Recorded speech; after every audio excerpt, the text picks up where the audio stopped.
kilo-euros, tu sais. On parle jamais en milliers d'euros, on parle en kilo-euros, tu vois. C'est toujours 100 000, 200 000, 300 000. Ouais.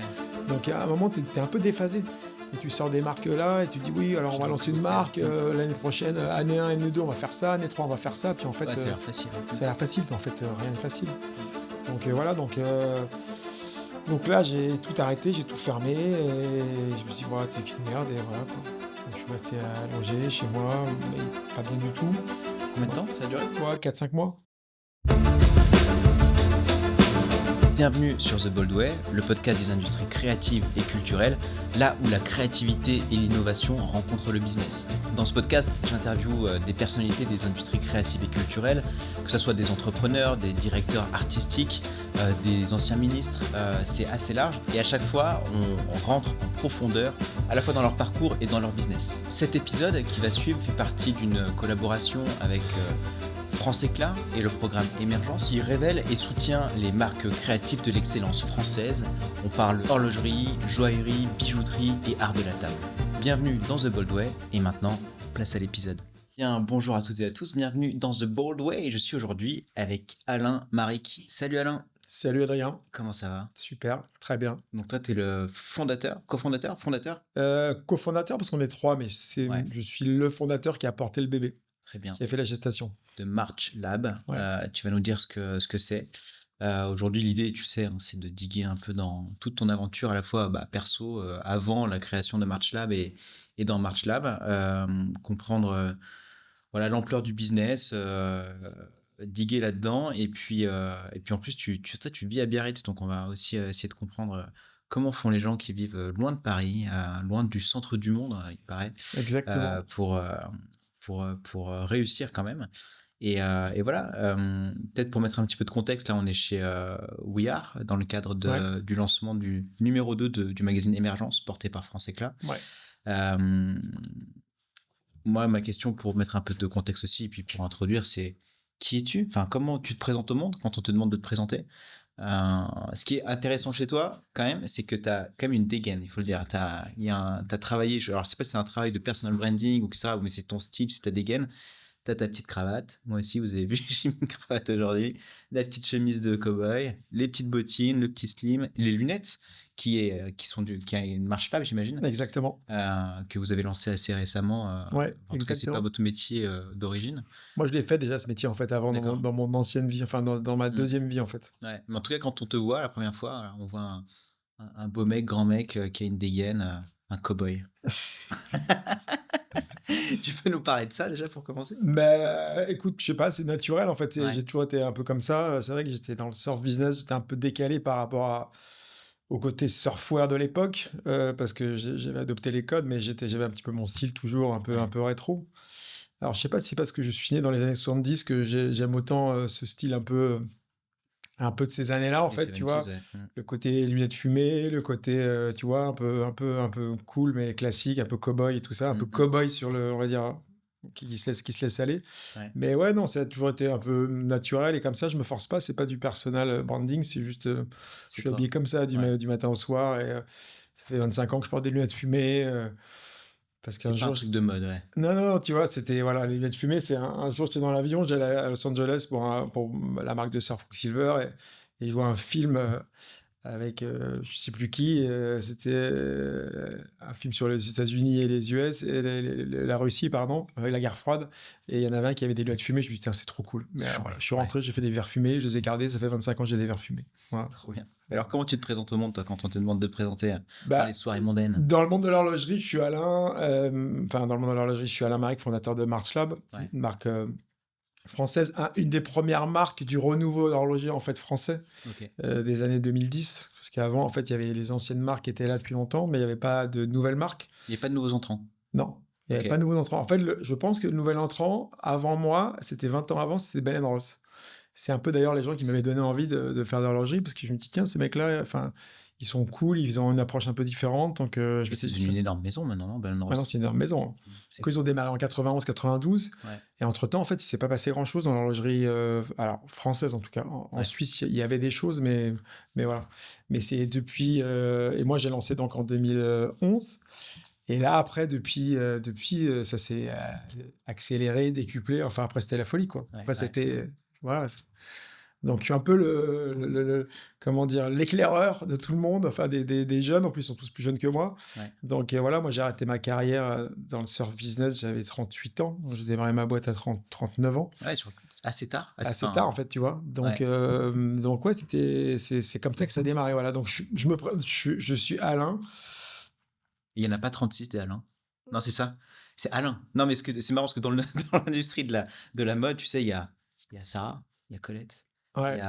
Il y a 2-3 prénoms comme ça qui sont. Il n'y en a pas 36, quoi. Et donc, Alain, dans le monde de l'horlogerie, tu vas me dire, il n'y en a pas 36. Non, c'est vrai. Ce qui est drôle, c'est que je disais l'autre jour à ma mère, mais en fait, maman, tous les mecs qui s'appellent Alain aujourd'hui, ils ont 65, 70 ans. Oui, donc, vrai, tu m'avais déjà donné un prénom vintage, alors tu m'étonnes que j'aime le vintage. Je connais pas un Alain qui a 55 ans comme moi, tu vois. Je connais que des Alains qui ont 15 ans de plus. Ouais. Donc, je suis un peu anachronique déjà, tu vois, donc je sais pas. Voilà, c'était ma mère. Donc, très bien. Donc oui, moi je suis Alain dans l'horlogerie, je pourrais dire Maric, mais Alain, et voilà, donc j'ai créé cette marque française qui est particulière parce qu'elle est un peu différente de tout le monde. Bien sûr. Malgré elle ou pas, je sais pas, mais en tout cas, elle est ce que j'aime en fait, tu vois. Donc c'est c'est mon prolongement en fait. Voilà. Tu incarnes parfaitement la marque. Tout à l'heure, j'ai fait un peu le même exercice avec Nicolas de Beaubleu pour teaser un petit peu l'épisode et donner un petit peu de perspective et donner envie aux gens de rester jusqu'à la fin. C'est quoi la big picture de March Lab aujourd'hui en termes de chiffres, en termes de présence dans le monde, de salariés, enfin je sais pas, les 3 KPIs qui te semblent importants pour toi Moi je donne pas trop de chiffres en général, mais on a 75 points de vente revendeurs de March Lab en France, les horlogers français, tu vois. Dans chaque grande ville de France, en fait, on a le meilleur horloger de la ville qui nous revend. C'est un peu notre challenge. On a 2 boutiques à nous à Paris. On est dans les grands magasins, le Bon Marché, le Printemps, voilà. Et puis après, on vend beaucoup à l'export via Internet essentiellement. On n'est pas très fort en distribution encore à l'étranger, donc on a besoin de ce prochain relais pour... C'était un choix. Enfin, c'est un choix de se dire, OK, on commence sur notre marché, à nous, etc. Et l'export, ce sera pour plus tard. Exactement. C'est un choix de bien bétonner notre marché français et de se concentrer, de travailler vraiment à l'ancienne, en fait, tu vois, en disant, voilà, le revendeur d'une montre, ça va être un horloger, en fait. C'est pas forcément juste Internet. Donc, c'était le choix de vraiment travailler là-dessus. D'accord. Et après, le marché quand même de l'horlogerie, aussi de la distribution, est quand même assez compliqué aussi. Donc, il faut y rentrer, il y a des codes, c'est conservateur. Donc, voilà. Quand tu n'es pas suisse, quand tu n'es pas horloger, tu as déjà, tu vois, des petits on va dire, des petits freins moteurs. Ok. Voilà. Vous êtes 3 cofondateurs, c'est ça? Ouais, c'est ça. Ok. Qui sont rentrés dès le départ Qui sont rentrés dès le départ. Donc, il y en a un qui est connu parce qu'il a monté une marque de lunettes depuis, qui est très connu chez Jacques-Marie Mage. Ouais. Donc, c'est Jérôme Mage. Donc, c'est un peu la même vibe. Hein, c'est la même vibe, oui, parce que c'est lui qui dessine les premiers traits de crayon pour les montres. Donc, c'est Jérôme. Et j'ai un autre associé qui est mon meilleur ami depuis 35 ans, qui s'appelle Joseph Châtel. Et lui qui m'a aidé à financer le projet parce qu'au départ, il fallait financer du stock et puis le lancement des modèles. Et voilà. Tu vois, donc ils ne sont pas très opérationnels finalement. Presque, non, pas du tout. Joseph, lui, il est plutôt conseiller, il est conseiller financier parce qu'il m'aide à avancer sur le projet pour voir comment à chaque fois grandir, assumer la croissance, on se finance. Et Jérôme, lui, disons qu'au début, on a développé pas mal de choses parce qu'on a un peu tâté des directions de ce qu'on aimait. Ouais. On a fait des erreurs, on a fait des essais, on a lancé des ballons d'essai, comme on dit, tu vois, pour voir un petit peu si les gens adhéraient à notre vision. Et maintenant, on a besoin de moins dessiner de montres. Donc maintenant, il dessine tout le temps régulièrement, on sketch des montres et qu'on garde, on développe pas, mais voilà. Toujours. Très bien. Toujours. Ok. Bon, tu es né où? Tu as grandi où? Et qu'est-ce qui t'a amené à avoir ce style et puis surtout à t'intéresser à l'horlogerie et aujourd'hui à la lunette? C'est marrant parce que je suis arrivé vraiment à l'horlogerie complètement par hasard. Moi, je suis né en Normandie, à Harfleur, exactement, la banlieue du Havre. Et après, j'ai grandi en Bretagne. Je suis breton essentiellement, en fait. Maric, ça veut dire petit cheval en breton. Ça, c'est le petit cheval. Voilà, exactement. Donc, et j'ai grandi en Bretagne, essentiellement entre Nantes et le Finistère. Et j'ai fait mes études à Nantes. C'est super. C'était trop bien. Et j'étais toujours dans l'eau, en fait, parce que j'étais un peu ce qu'on appelle un voileux. Donc, j'étais toujours sur un bateau, sur une planche essentiellement. Et donc, j'avais envie de faire un métier lié au sport, mais je ne savais pas quoi, comment, pourquoi. En tout cas, c'est ce qui me plaisait à moi, tu vois. Et un jour, j'ai commencé à travailler dans un club de voile à La Baule pour Fred Beauchesne, qui était une star de la voile à l'époque, qui faisait les planches à voile en salle, la compagnie à Bercy, tu vois. Et de là, en fait, j'ai commencé à faire travailler sur la plage, j'ai aimé ça. Et à 22 ans, 23 ans, avec un des mecs avec qui je bossais, Cyril, on s'est dit, tiens, on va monter un club nous-mêmes. Donc, entrepreneur déjà. On a monté une petite affaire. C'était mon meilleur ami à l'époque. Finalement, au bout d'un an, on s'est dissocié parce qu'il ne faut pas s'associer avec son meilleur ami. Il faut rester ami et pas s'associer. Donc, j'ai fait l'erreur de tout le monde. De débutant, ouais. Débutant. Et donc, au bout d'un an, on s'est dissocié. J'ai continué tout seul. Et après, j'ai continué encore 2 ans tout seul. Et après, j'ai racheté une autre affaire plus grosse sur la plage à Pornichet, exactement. Et je me suis retrouvé en fait à bosser sur la plage. Donc c'est une activité qui durait, on va dire, 3-4 mois par an, tu vois, 4 mois par an, 4-5 mois, et qui nourrissait, mais qui n'était pas non plus un truc, tu vois, énorme. Mais j'étais heureux, j'étais sur la plage, faire du bateau sur l'eau toute la journée, c'était super. Et là, j'avais des copains qui se mettaient au surf. Alors moi, j'étais voile. Et donc, je suis allé à Hossegor un jour avec un copain pour aller surfer, apprendre à surfer. Et j'ai rencontré un des fondateurs de Quicksilver, qui s'appelait Pierre Agnès, qui malheureusement a disparu depuis. Et voilà, et on s'est rencontrés, on a discuté. Et du coup, je lui ai acheté des combinaisons pour équiper tous mes clubs de voile et avoir toute la team en Quicksilver, tu vois. Donc, je les remercie. Quicksilver, on oublie à chaque fois que c'est français, mais on a toujours l'impression que c'est américain. Non, c'est australien. Ah, c'est australien, d'accord. Les fondateurs étaient australiens. D'accord. Et après, ça s'est implanté aux États-Unis, après, c'est venu en Europe. D'accord, ok. C'est avant tout australien. Avant tout australien, ouais. D'ailleurs, c'est drôle, le fondateur s'appelait Alan Green. Moi, je m'appelle Alain, j'adore le green. Et un jour, quand quelqu'un m'a dit ça, je n'avais pas capté. Je dis, ah oui, Alan Green. Et voilà. Et d'ailleurs, lui aussi, il a disparu cette année et tout. C'était un mec super. Ouais. Okay. Donc voilà, donc j'ai équipé mes clubs en Quicksilver. Ça, c'était voilà. J'ai remercié Pierre Agnès à l'époque. Et puis l'année d'après, il vient en Bretagne faire un tour, se balader, voir sa famille. Et là, ils me disent, on va tester un magasin. Quicksilver démarrait, c'était 95-96. C'était tout petit à l'époque. Hein. Il y avait 2 magasins, un à Saint-Jean-de-Luz et un à Biarritz. Ouais. Il y avait un magasin aux États-Unis, je crois. Il y avait un magasin en Australie. Il n'y avait rien. C'était tout petit. Et ils sentaient cette tendance qui montait du surf, de l'attrait pour la culture surf. Ouais. Donc ils se sont dit, tiens, on va essayer de faire un magasin centre-ville pour voir si ça marche. Et comme Pierre Agnès avait la famille qui habitait à Nantes, il dit, tiens, on va essayer Nantes. C'est une ville un peu moyenne, on va dire, en taille. C'est plutôt bord de mer, donc ils vont essayer. Et là, quand j'entends ça, il vient à mon club de voile un jour pour faire du bateau. Il me parle de ça. Je dis, écoute, moi, ça m'intéresse de rentrer dans l'aventure. Parce que Quicksilver, pour moi, c'était mes idoles. C'était Robin Esch, le champion du monde de planche à voile. Qui était sponsorisé, ça. Qui était sponsorisé, qui était le dieu de tous les dieux. C'était le Michael Jordan de windsurf. Okay. Il y avait Kelly Slater qui venait d'arriver. Et il n'y avait que des stars, en fait. Donc, tu vois, qui, moi, m'avait toujours fait rêver, en fait. Et puis, surtout, la marque était vraiment la plus cool du monde, quoi. S'il y avait vraiment une marque cool à l'époque, c'était Quicksilver. C'est vrai qu'aujourd'hui, on ne se rend plus compte, mais quand on se remet là, c'était, tu vois.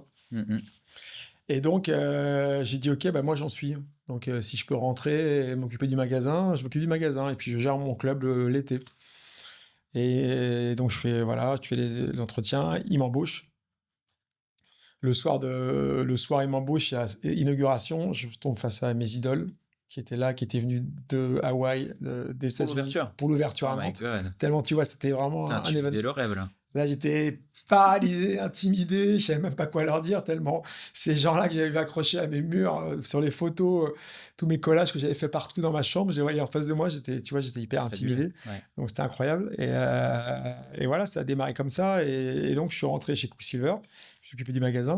Donc là, tu étais salarié, directeur du magasin. Responsable du magasin. Il n'y avait pas Internet, il n'y avait pas de téléphone, il y avait le début du téléphone portable. Enfin, tu vois, il n'y avait pas grand-chose. Et là, je crée toute une activité autour du magasin comme si aujourd'hui, en fait, tu faisais des newsletters, tu vois. Ouais. Et je les faisais à la main, je les rédigeais, je les imprimais, je les envoyais par courrier à tout le monde. Je crée un club. Je crée un club où j'emmène des jeunes Nantais surfer à Hossegor et au siège social de Quicksilver. Je crée toute une activité, tu vois, comme ça, autour du business. Et là, il se dit, tiens, je pense que lui, il a peut-être des choses à apporter à la marque en plus du magasin. Ouais. Donc, au bout d'un an, il dit, bah tiens, tu vas faire représentant aussi en plus. Ok. Donc, je pars pour être représentant aussi en plus du magasin. Donc, représentant sur la route à vendre des combinaisons. Et voilà, et au bout de 2 ans, ils me disent, bah, faut que tu viennes habiter dans le sud-ouest, la marque explose, donc il faut que tu sois là. Ok. Et le siège était vraiment à Biarritz déjà? Le siège de la division technique était à Cap-Breton, c'est au Segor.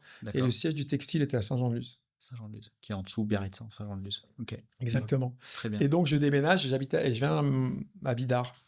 Et je descends, voilà, à Bidart. Et puis, t'es jamais reparti, en fait. Et je suis jamais reparti. Ah, c'est ouf. Ok. Mes enfants sont nés à Bidart. J'étais avec une femme qui avait déjà 2 enfants. Donc, on s'est installé à Bidart et on a fait 2 enfants derrière qui sont nés à Bidart, qui ont grandi à Bidart et qui sont, tu vois, des vrais de là-bas et qui parlent basque. Qui parlent pas basque. Il y a pas une... Non, c'est pas obligatoire. Mais il y a les écoles Ikastola, ce qu'on appelle les Ikastola, où tu peux apprendre le basque et tout, mais non, nous, on était plutôt bretons, toujours bretonisants, donc ils parlent pas breton non plus, tu vas me dire, mais bon, c'était, voilà. Ok, très bien. Mais donc tu fais toute ta carrière, enfin une grosse partie de ta carrière chez Quicksilver quand même. Donc là, t'es représentant, et c'est quoi l'évolution dans en fait, il y a des moments dans la vie où tu es au bon endroit au bon moment. Ouais. Et là, c'était le cas. C'est que j'arrive dans une marque en fait qui explose, où il y a des croissances absolument vertigineuses. Ouais. Et qu'en fait, dès qu'il y a quelqu'un qui est fiable, de confiance, courageux, qui en plus n'est pas trop con et qui a des idées un peu, tu vois, tout de suite, ils te disent, viens, tu montes avec moi. En plus, moi, je parlais anglais déjà couramment parce que j'avais voyagé partout dans le monde. Enfin, j'avais déjà voyagé, tu vois, avec mon sac à dos. Donc, en plus, ça aide parce que c'était une marque internationale avec beaucoup d'Australiens, donc beaucoup d'Américains, et voilà. Et donc, je descends au siège social, je m'installe à Bidart, je travaillais au Segor et tout, à Cap-Breton. Et au bout d'1 an et demi, il me dit, tiens, moi, je m'occupais de tout le développement des combinaisons de surf pour l'Europe. C'est moi qui représentais l'Europe. Moi, j'en ai marre, vas-y, tu vas à ma place. Donc, je me retrouve en réunion à Los Angeles avec 2 Américains, 2 Australiens et moi, avec mon petit drapeau français, genre... je suis là pour, tu vois, représenter la France. Et donc voilà, je me retrouve complètement perdu. Je captais pas un mot au début. Enfin, c'est des réunions, la première heure, j'étais concentré, j'arrivais à suivre, j'essayais de dire un peu ce que je pensais, mais j'avais pas encore le langage, j'avais pas la finesse du langage pour exprimer vraiment mes idées et être persuasif. Donc au début, j'étais un peu largué les premières réunions. Et puis petit à petit, c'est venu. Et petit à petit, voilà, j'ai grandi avec eux. Et après, on allait en Australie faire les réunions. Après, on allait là, au Japon. Enfin, génial. Et donc, on est dans les usines à Taïwan, voir les combinaisons. Et voilà. Et donc, j'ai porté, en fait, j'ai représenté la division Europe pour la combinaison. Et puis, nous, on les vendait en Europe. Et puis, voilà. Donc, c'était développement. C'était vraiment le gros du business, la combinaison chez Quicksilver? Alors, notre division, oui. Et puis, il y avait après la division textile qui était quand même beaucoup plus grosse. Ouais. Et donc ça, c'était... moi, j'étais en technique. Et puis un jour, mon boss arrive et il nous dit, écoutez, j'ai une super nouvelle, j'ai récupéré la licence lunettes, donc on va faire des lunettes aussi. Donc nous, on dit, ouais, ok, bon, pourquoi pas, why not? En fait, c'est un énorme business. Et enfin, c'est un énorme business. Et en fait, on se retrouve à développer les lunettes de A à Z, from scratch, zéro. Donc on va chercher des fournisseurs en Italie, on va chercher des fournisseurs en Asie, on développe des lunettes, on les fait dessiner, on les produit, et puis petit à petit, on commence à les vendre dans les magasins de surf, et puis après dans les magasins en fait de sport, et puis dans les magasins Quicksilver. Et puis un jour, on se dit, tiens, le marché des lunettes, en fait, c'est les opticiens, donc il faut aller chez les opticiens. Donc là, on se met après à aller toquer aux opticiens, et qui y va? C'est moi, parce que j'étais un peu seul, c'est Bibi. Et donc, je me retrouve à aller frapper aux premières portes des opticiens à Biarritz, parce que c'était autour de chez nous. Et voilà, et on démarre un peu le programme lunettes comme ça. Voilà. D'accord. Donc, toi, t'es un mec qui... Tu vas sur le terrain, à toquer aux portes, etc. Exactement. Alors, fais-moi une petite leçon on appelle ça de commercial terrain. Déjà, on prend contact. Déjà, tu prends contact. Alors, quand tu as une marque... Tu ne vas pas à froid, si? En fait, si, parce qu'en fait, quand tu as une marque qui n'est pas connu du tout dans le milieu où tu veux aller, en fait, les coups de téléphone, en fait, c'est un peu dans le vide. Ça sert à rien. Donc, il y a un moment, en fait, tu prends ta voiture et tu vas devant l'opticien et tu attends qu'il y ait une opportunité où il n'y a pas trop de monde dans le magasin. Tu vas pas à 10h le matin à froid, tu vas pas à 7h le soir quand il rentre chez son magasin, et tu rentres et à un moment, tu présentes 2-3 modèles et tu essaies d'avoir le pitch qui va bien, quoi. Donc, c'est un peu ce qu'on appelle la prospection dans le dur. C'est ce qu'il y a de plus dur à faire. C'est formateur. Au début, tu es paralysé. Au début, tu passes 15 fois devant le magasin, tu regardes, tu dis j'y vais pas. Puis un jour, tu te dis bon, ok, allez, j'y vais. Et puis tu démarres comme ça, quoi. Alors, comment tu captes le mec là? Comment t'arrives à le choper? Là, tu arrives et tu lui dis, écoutez, j'ai une super marque, Quicksilver. Alors nous, on avait la chance, et Quicksilver commençait à être un peu connu. Donc, tu vois, il y avait déjà le petit nom qui commençait à parler un peu aux gens. Le hook, il est assez facile, en fait. Le hook était plus facile. Bien que quand tu allais à Rochefort ou quand tu allais à, je sais pas, à Pesnas ou je sais pas où, ils ne connaissaient pas Quicksilver à l'époque. Parce que c'était encore le début. Mais donc, on arrivait à les crocheter. Certains, et puis après tu avais le produit, et puis après tu leur vendais surtout l'image de la marque en fait, qui était une marque avec une puissance marketing énorme, avec toute une iconographie, avec des, tu vois, il y avait vraiment déjà un déroulé de marque qui était très puissant quoi. Parce qu'il y avait beaucoup de production de contenu. Et en plus, l'iconographie, c'était quoi? C'était des beaux mecs et des jolies meufs, quoi. Exactement. Je me rappelle la publicité. Exactement. C'était assez straight to the point, quoi. Exactement. Donc, non, c'était bien. Et donc, voilà, et petit à petit, en fait, on est allé faire le salon de l'optique à Paris. Parce qu'on a dit, bah, si vous voulez être chez les opticiens, pardon, il faut être au Silmo. Bien sûr. Donc, on va au Silmo et on se retrouve au Silmo. Et petite anecdote drôle, c'est qu'au premier Silmo, en fait, on se retrouve à voir tous les opticiens qui passent. Donc, un de Strasbourg, un de Marseille, un de Brest, un de Rochefort, tu vois, de partout. Puis genre, on avait 70 prospects. On ouvre des comptes déjà. Puis à un moment, on regarde la carte à la fin du salon, on se dit, bon, en fait, qui va être le représentant opticien? Et là, ils me regardent, les deux avec qui je bossais, les trois, ils me disent, bah, c'est toi. Donc, je me retrouve à faire... pendant une année, le représentant sur toute la France entière. Ok, donc tu prends ta bagnole et tu vas aller voir. Je prends ma bagnole de Bidart le lundi matin et je m'en vais et je monte à Lille, je vais à Nancy, je croise la France, je vais à Quimper et après je vais à Limoges et je redescends. Et je dis à ma femme, bah, cette semaine j'ai fait 3400 km. Et j'arrive le dos en compote parce que j'avais une 306 bleue, tu vois, commerciale et j'étais complètement plié. Donc, j'étais haché menu. Ouais. Donc, mais grosse expérience et surtout grosse expérience de découverte de la France avec la chance de découvrir une France que je connais pas. Et en fait, comme beaucoup de Français qui connaissent pas la France d'ailleurs. C'est génial. C'est génial. Des nuitées au fin fond du Lavandou, des espèces de soirées incroyables dans des petits villages que tu connais pas. C'est quand même un métier de solitaire aussi, quand même, mine de rien. Alors, c'est marrant parce que la solitude, c'est ce qu'on redoute le plus quand on démarre ce job. Et en fait, on a rarement le sentiment de solitude. Il y a toujours quelqu'un dans tes pattes. Parce que tu as toujours quelqu'un dans tes pattes. Et en fait, tes journées sont bien remplies. Ouais. Et en fait, le matin, quand tu pars, tu as ce petit coup du départ le matin. Il faut se motiver pour dire, bon, allez, c'est parti, j'y vais là. On y va à l'attaque. Et après, ça te prend tellement d'énergie, ce job, que le soir, quand tu as fait tes derniers rendez-vous, en fait, tu es très content d'être tout seul, tu es très content d'être peinard dans ta chambre, tu es très content de faire ton petit rapport, d'appeler, voilà. Quoi. Ouais. Mais moi, les premiers rendez-vous que j'ai fait, ça c'est drôle comme anecdote, que j'ai fait comme représentant donc pour vendre les combinaisons, donc quand j'étais au magasin de Nantes, donc je commence à aussi être représentant, et je vendais les combinaisons sur le secteur de Paris. Parce qu'à l'époque, il y avait quelques magasins de windsurf qui vendaient beaucoup de matos, tu vois. Et j'appelais le soir. J'avais pas de téléphone portable et j'avais une carte, tu sais, une carte de paiement. J'avais un cabine téléphonique, j'étais ma cabine. Putain. J'étais là, oui, allô Hélène, c'est Alain. Alors voilà, aujourd'hui j'ai vu un tel, j'ai fait ça. Bon, salut, allez, après-demain. Et raccrochais. Et en fait, tu étais injoignable, tu étais sur la route, tu étais tout seul. Ouais. Donc personne ne savait où tu étais, tu faisais tes rendez-vous et à la fin de la semaine, tu déroulais, quoi. C'est drôle. Ça paraît complètement... ouais, ça paraît vraiment lunaire. T'as l'impression que c'est le moyenâgeux, quoi. Mais le papier carbone pour prendre les commandes et tout ça, quoi. Enfin, voilà. À l'ancienne. Ouais, à l'ancienne. C'est fou. Ouais, okay. C'est bien. Et là, ça t'emmène jusqu'à... Enfin, tu fais toute ta vie chez eux, quoi. Donc là, je fais les combinaisons. Après, je fais les lunettes. Donc, je me retrouve à faire les lunettes, piloter la division lunettes commercialement pour l'Europe et aussi produits. Ouais. Donc, je passe mon temps dans les usines quand même parce que je m'occupe beaucoup du produit. C'est drôle, tu fais à la fois le commercial et le design, quoi. Bah, parce que c'était en magma, en fait. C'était un magma, tu vois, c'était c'était en ébullition, quoi. C'était hallucinant. Et à un moment, ils disent, bah, écoutez, il faut structurer un peu plus, donc il faut que chacun soit plus spécialisé dans son boulot. Donc là, entre-temps, on avait embauché des représentants, on avait structuré la force commerciale, parce qu'on commençait à être... au début, j'étais tout seul, après on était 2, après on était 4, après c'était 8 sur la France. Et là, moi, on m'a dit, tu vas t'occuper plus du produit et un peu lâcher le commercial et le reste. Okay.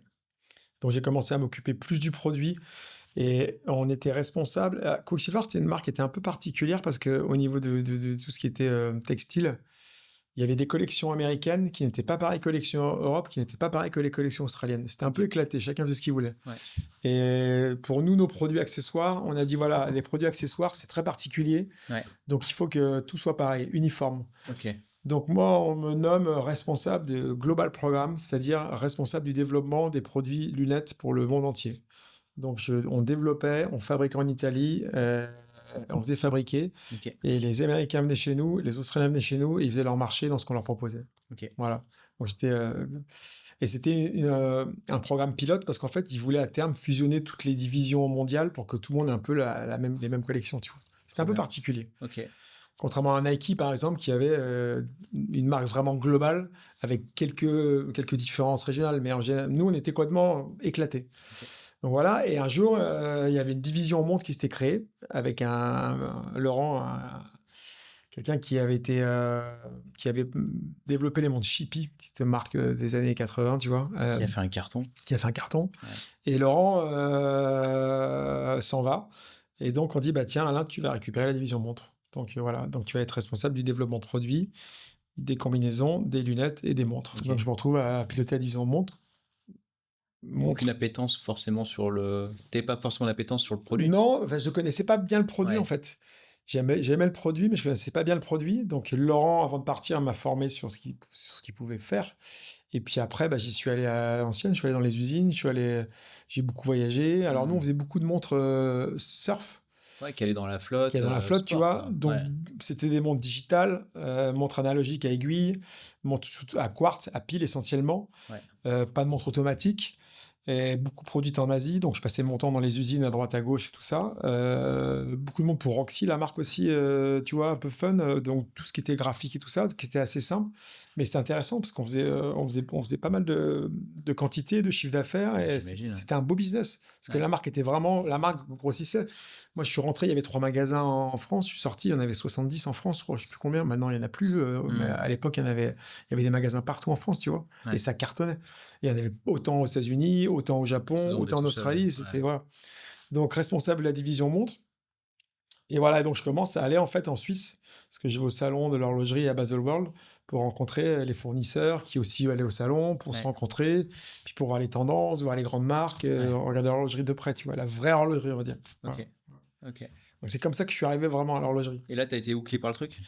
Et là, j'ai été hooké par le truc. J'étais happé. J'étais un peu un béotien, on va dire, parce que j'y connaissais pas grand-chose. Donc j'ai appris, j'ai lu beaucoup, j'ai appris, j'ai regardé, j'ai écouté. Qu'est-ce que tu as compris? Posé des questions. Une grande question. Qu'est-ce que tu as compris au monde de l'horlogerie et de la montre? Je crois que j'ai pas compris grand-chose au début, en fait, pour être très sincère. Je crois que j'ai pas compris grand-chose. Et j'étais comme tout le monde, j'étais leurré, je sais pas si ça se dit. C'était un peu un leurre, en fait. C'est que ce salon qui était gigantissime avec des marques, avec des stands gigantissimes, enfin, qui n'a pas été dans un salon d'horlogerie ne se rend pas compte en fait de la taille de ces salons, qui sont plus grands que les salons automobiles quasiment. Et en fait, on a l'impression qu'en fait, c'est le monde des bisounours, c'est Disneyland, qu'en fait, chaque marque qui se lance génère des milliards ou des millions, et qu'en fait, c'est un business où il y a de la marge, et que tout le monde gagne bien sa vie, et que c'est beau, et que les femmes sont belles, et que les montres sont belles, et que les clients sont riches. Enfin, on a l'impression que c'est un rêve, en fait. Et ça, c'est le vernis. Et ça, c'est le vernis. Et la réalité? Et la réalité, c'est qu'en fait, oui, il y en a certains pour qui c'est comme ça. On les connaît tous. Rolex. Voilà. Mais c'est qui les gros? C'est Rolex, Cartier, tu vois, Marc Piguet, il y a quelques marques comme ça, qui sont les 10 premières marques, Omega. Mais tout le reste derrière, il y en a qui marchent très bien, il y en a plein qui marchent très bien. Mais il y a tellement de marques qui sont dans le dur, dans les pertes, dans la remise en question perpétuelle, dans la difficulté. C'est un marché qui est très, très compliqué, en fait. Très compliqué. Comme dans beaucoup d'industries. T'as les winners takes all, et puis... Ouais, c'est ça. T'es un peu sur le autres, ils rament, quoi. Mais c'est vrai qu'au moment où je me suis intéressé à l'horlogerie, je suis arrivé sur ce secteur, c'était les années 2005-2010. Et les années 2005-2010 ont été des années particulièrement fortes en croissance horlogère. Ok. Comment ça s'explique? Franchement, je sais pas trop, mais en fait, il y avait il y avait un changement de paradigme dans les produits horlogers où ils commençaient à faire des produits de plus en plus techniques avec, tu sais, des complications, où on voyait les moteurs, on voyait ça. Et ça, c'était nouveau, en fait. Et il y avait une espèce de traction où, en fait, tout le monde faisait des nouvelles marques chaque année. Et ça, c'était 2005, 2006, 2007. Et donc, du coup, il y avait Richard Mille qui est arrivé début 2001, tu vois. Et en fait, c'était à celui qui allait faire la montre la plus compliquée et la plus chère. Et celui qui faisait la montre la plus compliquée et la plus chère, il la vendait, en fait. Donc, tout le monde s'engouffrait sur ce créneau. Tout le monde. D'innovation. D'innovation, de super complications, de super technicité, de super moteurs, où en fait, voilà, ça aspirait tout le monde. Même Cartier, qui à ce moment-là, c'est dur d'imaginer ça, mais aujourd'hui, Cartier, ils ont revisité de la plus belle façon possible tous leurs classiques, et ils font un malheur avec ça.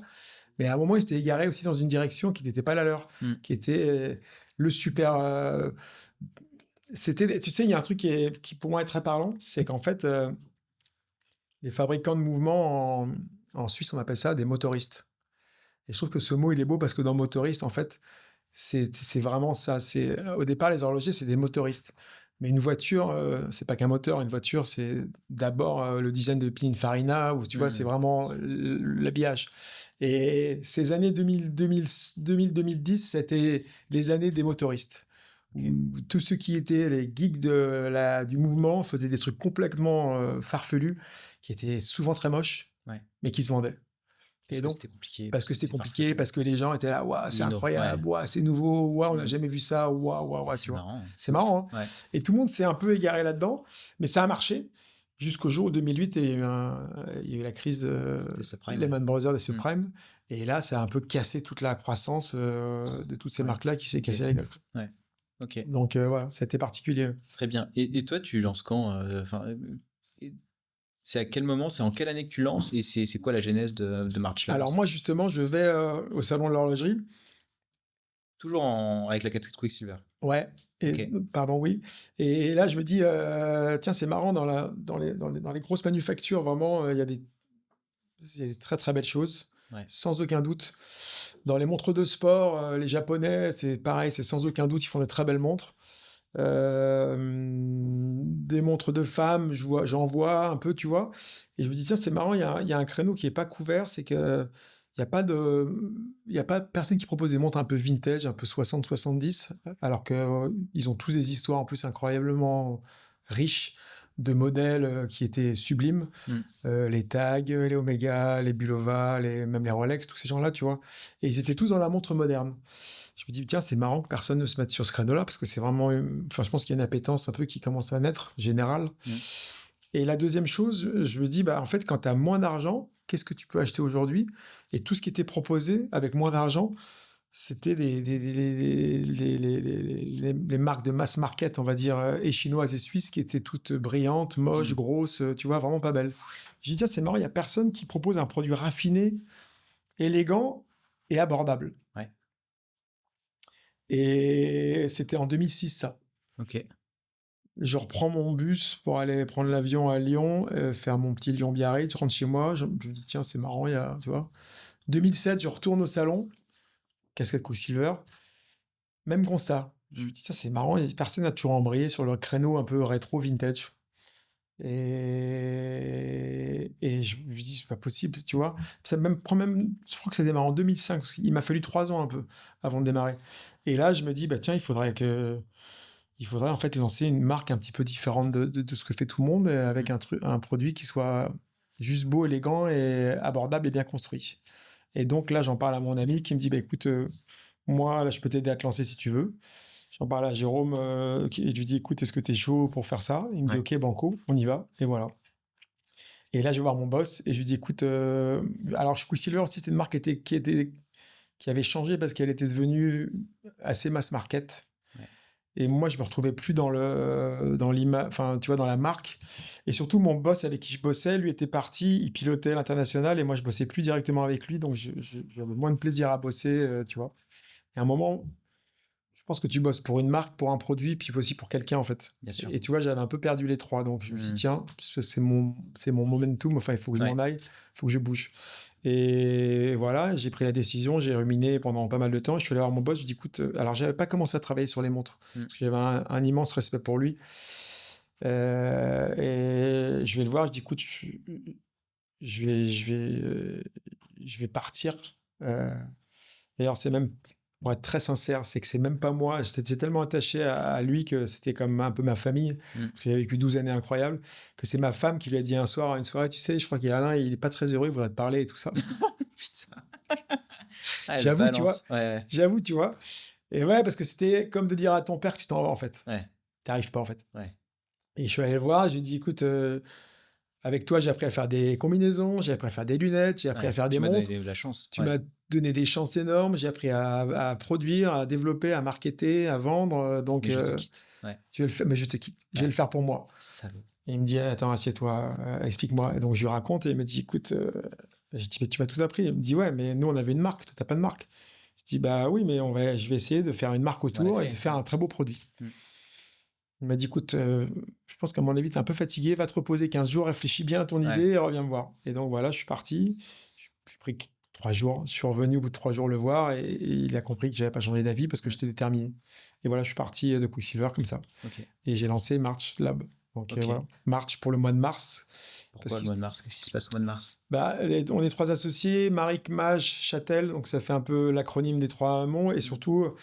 Moi, je suis né au mois de mars, mes 2 frères sont nés au mois de mars et mon père était né au mois de mars aussi. Donc, en fait, il y avait ce mois de mars qui était important pour moi. Un jeu qui s'appelle March, en fait, tout simplement. Ouais. Et puis, quand j'ai voulu développer, en France, ça passait. Mais à l'international, en fait, le mois de March, c'était un mois de l'année, ça ne se déposait pas, en fait. On ne pouvait pas déposer un mois. Okay. Donc, j'ai ajouté le LAB parce que Jérôme habite à Los Angeles depuis 25 ans, 30 ans. Et moi, j'habite à Biarritz et je me disais, tiens, c'est marrant, Biarritz, c'est quand même une ville qui est empreinte de beaucoup d'histoires. De la mode, mais de l'Empire, de Second Empire. Tu vois, Coco Chanel, c'est son 3e magasin qu'elle a fait en France. Après Deauville et Paris, c'était à Biarritz en 1975, je crois, tu vois. Ouais. Donc, je me dis, tiens, Biarritz, a quand même un vrai classicisme français qui est vraiment reconnu. Et ancré dans le... Voilà. Et Los Angeles, c'est un peu la ville... du modernisme, du chic et décontracté. Et c'était un peu ça qu'on voulait faire. C'était faire des montres élégantes, très françaises, mais en même temps chic et décontracté. Tu vois. C'est vraiment, voilà, c'est notre idée. Et je me dis, tiens, March, là, on va déposer ça. Ça borne un peu, ça clôt un peu le nom. Et puis en plus, après réflexion, aussi, tu trouves d'autres connotations, mais March, c'est la notion du temps. Et LAB, c'est l'espace. Puisque Los Angeles, Biarritz, donc voilà. Okay. Ça fait laboratoire aussi, mais c'était pas vraiment l'idée. C'était plutôt Los Angeles et Biarritz, qui sont 2 villes vraiment qui sont particulières en fait. Ouais. Jérôme et Joseph, c'est Joseph. Hein. Ouais. C'est quoi? Tu peux leur faire une petite bio rapide de qui ils sont, d'où ils viennent et surtout comment vous avez réfléchi tous les 3 le projet. C'était quoi les conversations que vous aviez à la genèse? Moi, j'aurais dit que je portais cette idée-là. Joseph, lui, était plutôt... Joseph, c'était mon ami. J'ai rencontré quand j'étais moniteur de ski nautique. C'était un de mes clients et on a sympathisé comme ça en rigolant sur le bateau et on est devenus les meilleurs amis du monde. 35 ans après, on est toujours meilleurs amis. Lui, à l'époque, il venait de fermer un restaurant qu'il avait monté à Paris après avoir été conseiller fiscal.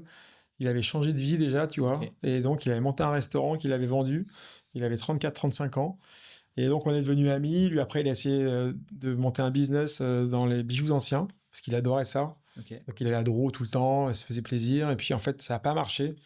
Et il a redémarré comme stagiaire dans la finance à 40 ans. Il s'est retrouvé stagiaire, non rémunéré. Un copain lui a dit, bon, viens, t'es un peu dans la loose, là, viens chez moi. Donc, il s'est retrouvé stagiaire. Et au bout d'un an, les mecs ont vu que c'est un très, très bon commercial. Ils ont dit, attends, on va te payer quand même, on va te garder. Et lui, au bout de 2 ans, en voyant tous les clients qu'il ramenait, il a dit, maintenant, j'aimerais bien faire partie du capital. Et les mecs de la boîte ont dit non. Il a dit, ok, donc c'est pas grave, je vais aller avec celui qui m'a embauché, puis on va monter notre boîte. Ils ont monté leur boîte, qu'ils ont fait grandir, et qu'ils ont vendu à Natixis il y a 7 ans, 8 ans, un truc comme ça. Donc, succès incroyable. Et donc, Joseph, lui, c'est un gars de finance. Lui, parce que stagiaire à 40 ans et tu revends à Natixis 8 ans après, c'est pas mal. Non, ça, c'est fou. Donc, voilà. Et après, Jérôme, moi, je travaille avec lui chez Quicksilver. Jérôme, ça fait donc... Ouais, c'est un bébé Quicksilver aussi. En fait, Jérôme, c'est très drôle. C'était avant que je travaille sur les montres. Ouais. Je travaille sur les lunettes. Et Jérôme, en fait, avant de faire Jacques Marie Mage aujourd'hui, il avait 25 ans, il faisait les lunettes Spy, SPY. C'était une très belle marque de lunettes Ok. et de masques de ski. Donc c'est un gars du design, quoi. C'est un C'est un gars du design. Ouais. Il a fait Créapol, enfin, le SDI à Paris, et il est parti à faire son stage aux États-Unis chez, je sais plus, pas Fox, mais je sais plus quelle marque de moto. Et en fait, il a toujours, il est resté aux États-Unis. Il est Ok. jamais, il est jamais, Il est il est revenu, ouais. il a fait son sac, il est reparti. Ok. Et en fait, nous, les lunettes qu'on faisait Quicksilver étaient vraiment moyennes. Elles étaient bien, mais elles étaient bien, on va dire. Elles n'étaient pas très bien. Et chaque fois que j'allais sur le terrain avec les commerciaux pour voir un peu le marché, je voyais cette marque Spy à chaque fois qui était vraiment au-dessus du panier.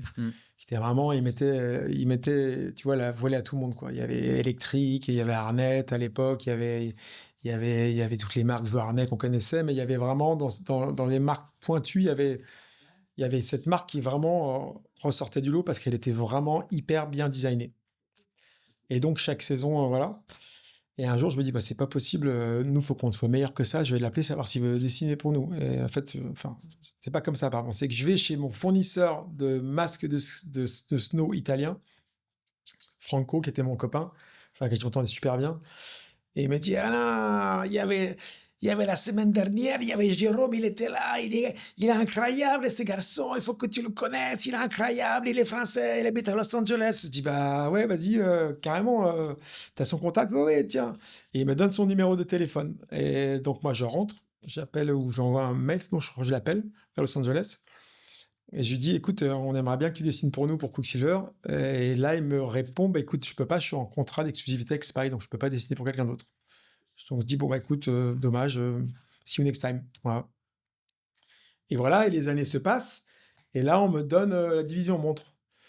Donc, quand on crée la division montre, où je la reprends, dans toutes les grosses boîtes, en fait, ce que font les big boss, quand ils créent une division, ils vont essayer de chercher, avec les chasseurs de tête, les meilleurs de chaque marque qui est connue mondialement.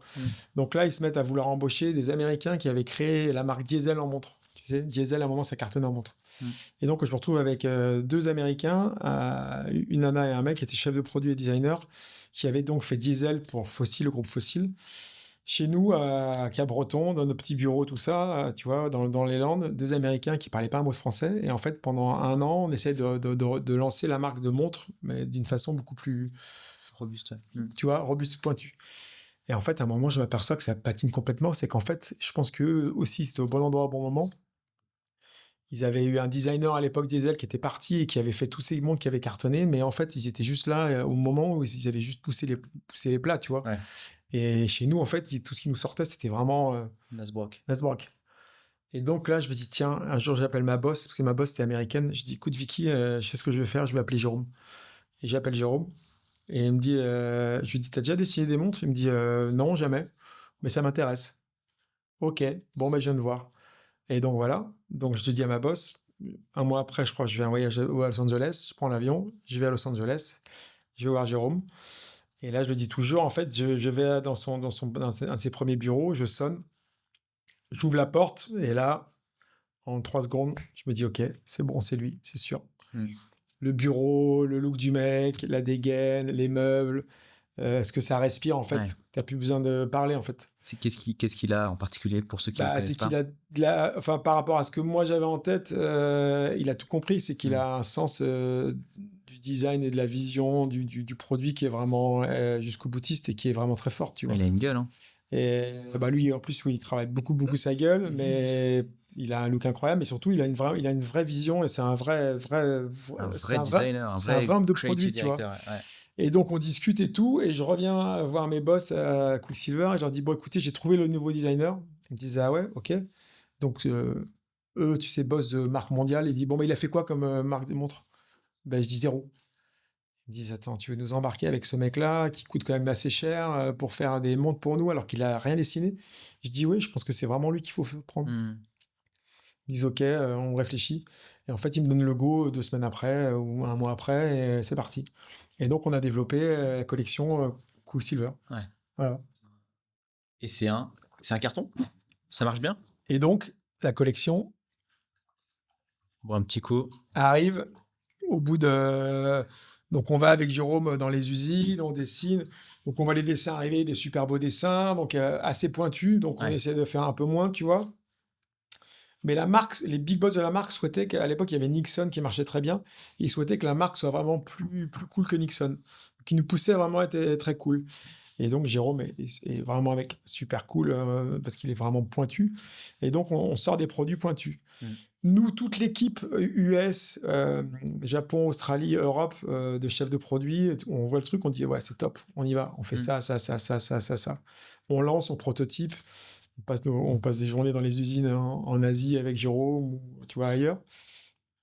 Et on se retrouve avec des prototypes qui arrivent. Nous, on les valide, on change des trucs, tu vois, des couleurs, des machins. Et on sort une série de super belles montres, franchement. Mais ça prend 1 an et demi, quoi, le temps de tout dessiner, prototyper, reprototyper.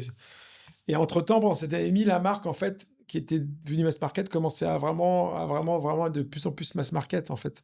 Donc, nous, on avait sorti un truc de plus en plus cool et la marque devenait de moins en moins cool.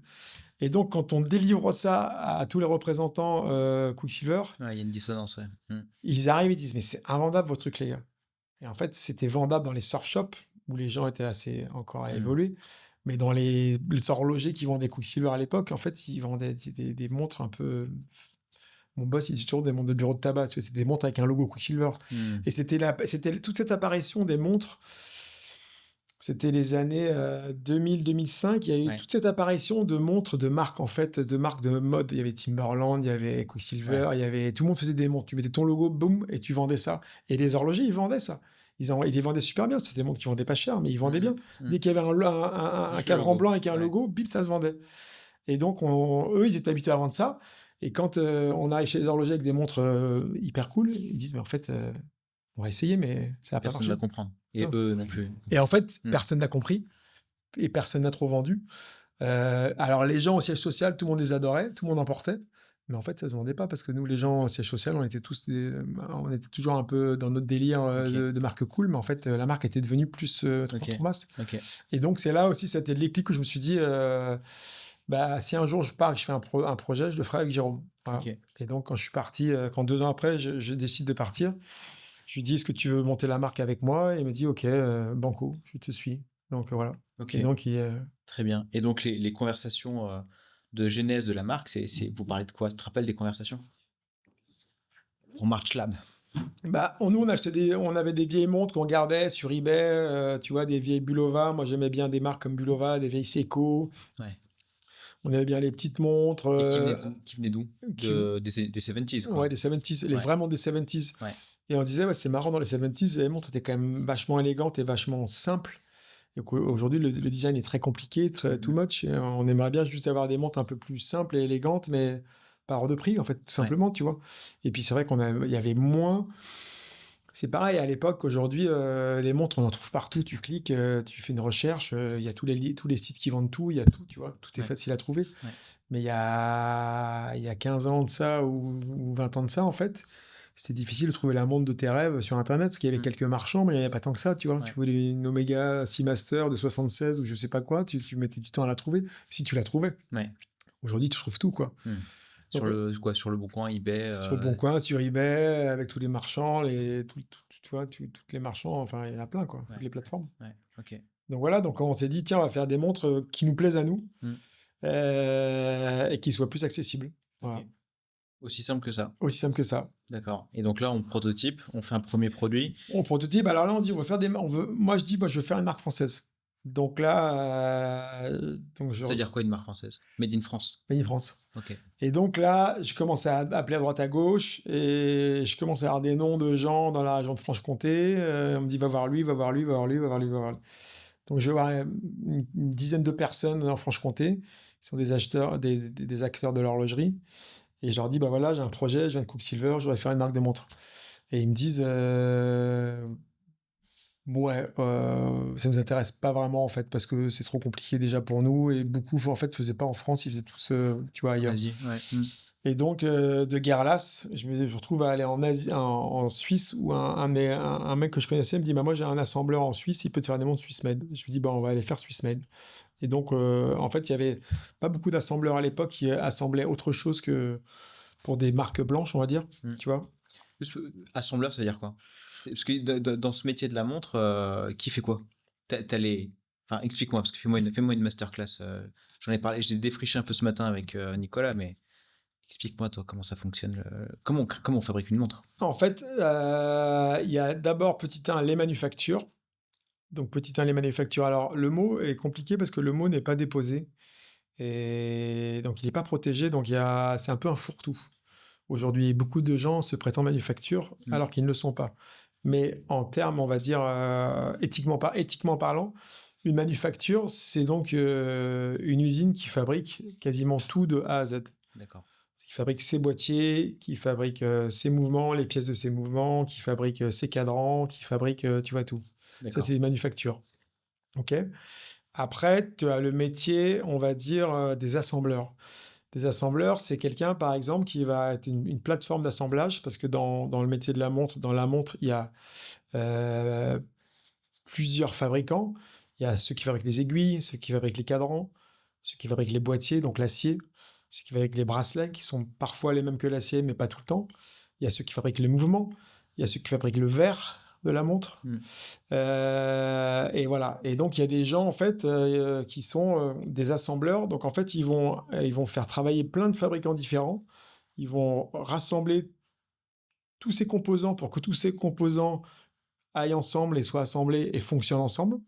Que quand on empile 3 aiguilles sur un cadran, qu'on met ça dans une boîte de telle taille, telle dimension et qu'on met le mouvement dessous, ben, la montre marche, elle est fiable.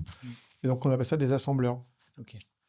Et donc, eux, par contre, ne manufacturent rien en interne. D'accord. Mais ils travaillent avec Monsieur Duchemol, Monsieur Duchemin, Monsieur Dubocu, tu vois, tout le monde. Ouais. Voilà. Donc, ils assemblent. Et donc, on commence à travailler avec un assembleur en Suisse. Voilà. Et cet assembleur, qui était en fait, il y en avait 3. Il y avait un très gros, un moyen, un petit. Donc, on choisit celui du milieu. Et il nous dit, OK, écoutez, j'adore votre projet, je vous suis et tout. On démarre l'assemblage. Et en fait, lui, il allait travailler avec plein d'usines, mais en fait, c'était quelqu'un qui venait de racheter son usine. C'était un monsieur qui s'occupait de la production et qui avait racheté son usine. Et qui finalement n'était pas vraiment un entrepreneur, qui était plutôt un salarié qui avait repris sa boîte, quoi. Ok.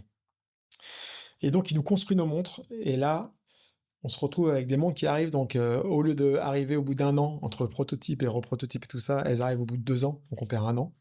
Putain, tu fais quoi pendant tout ça? Tu dors pas de la nuit, tu ronges ton frein, tu es vraiment au fond du seau. C'est très, très dur. Et là, t'as un peu d'oseille de côté quand même Là, j'ai un peu d'oseille de côté parce que j'étais parti de Quicksilver de la bonne façon. Donc, j'avais ce qu'il faut pour vivre, tu vois. Mais je vivais normalement.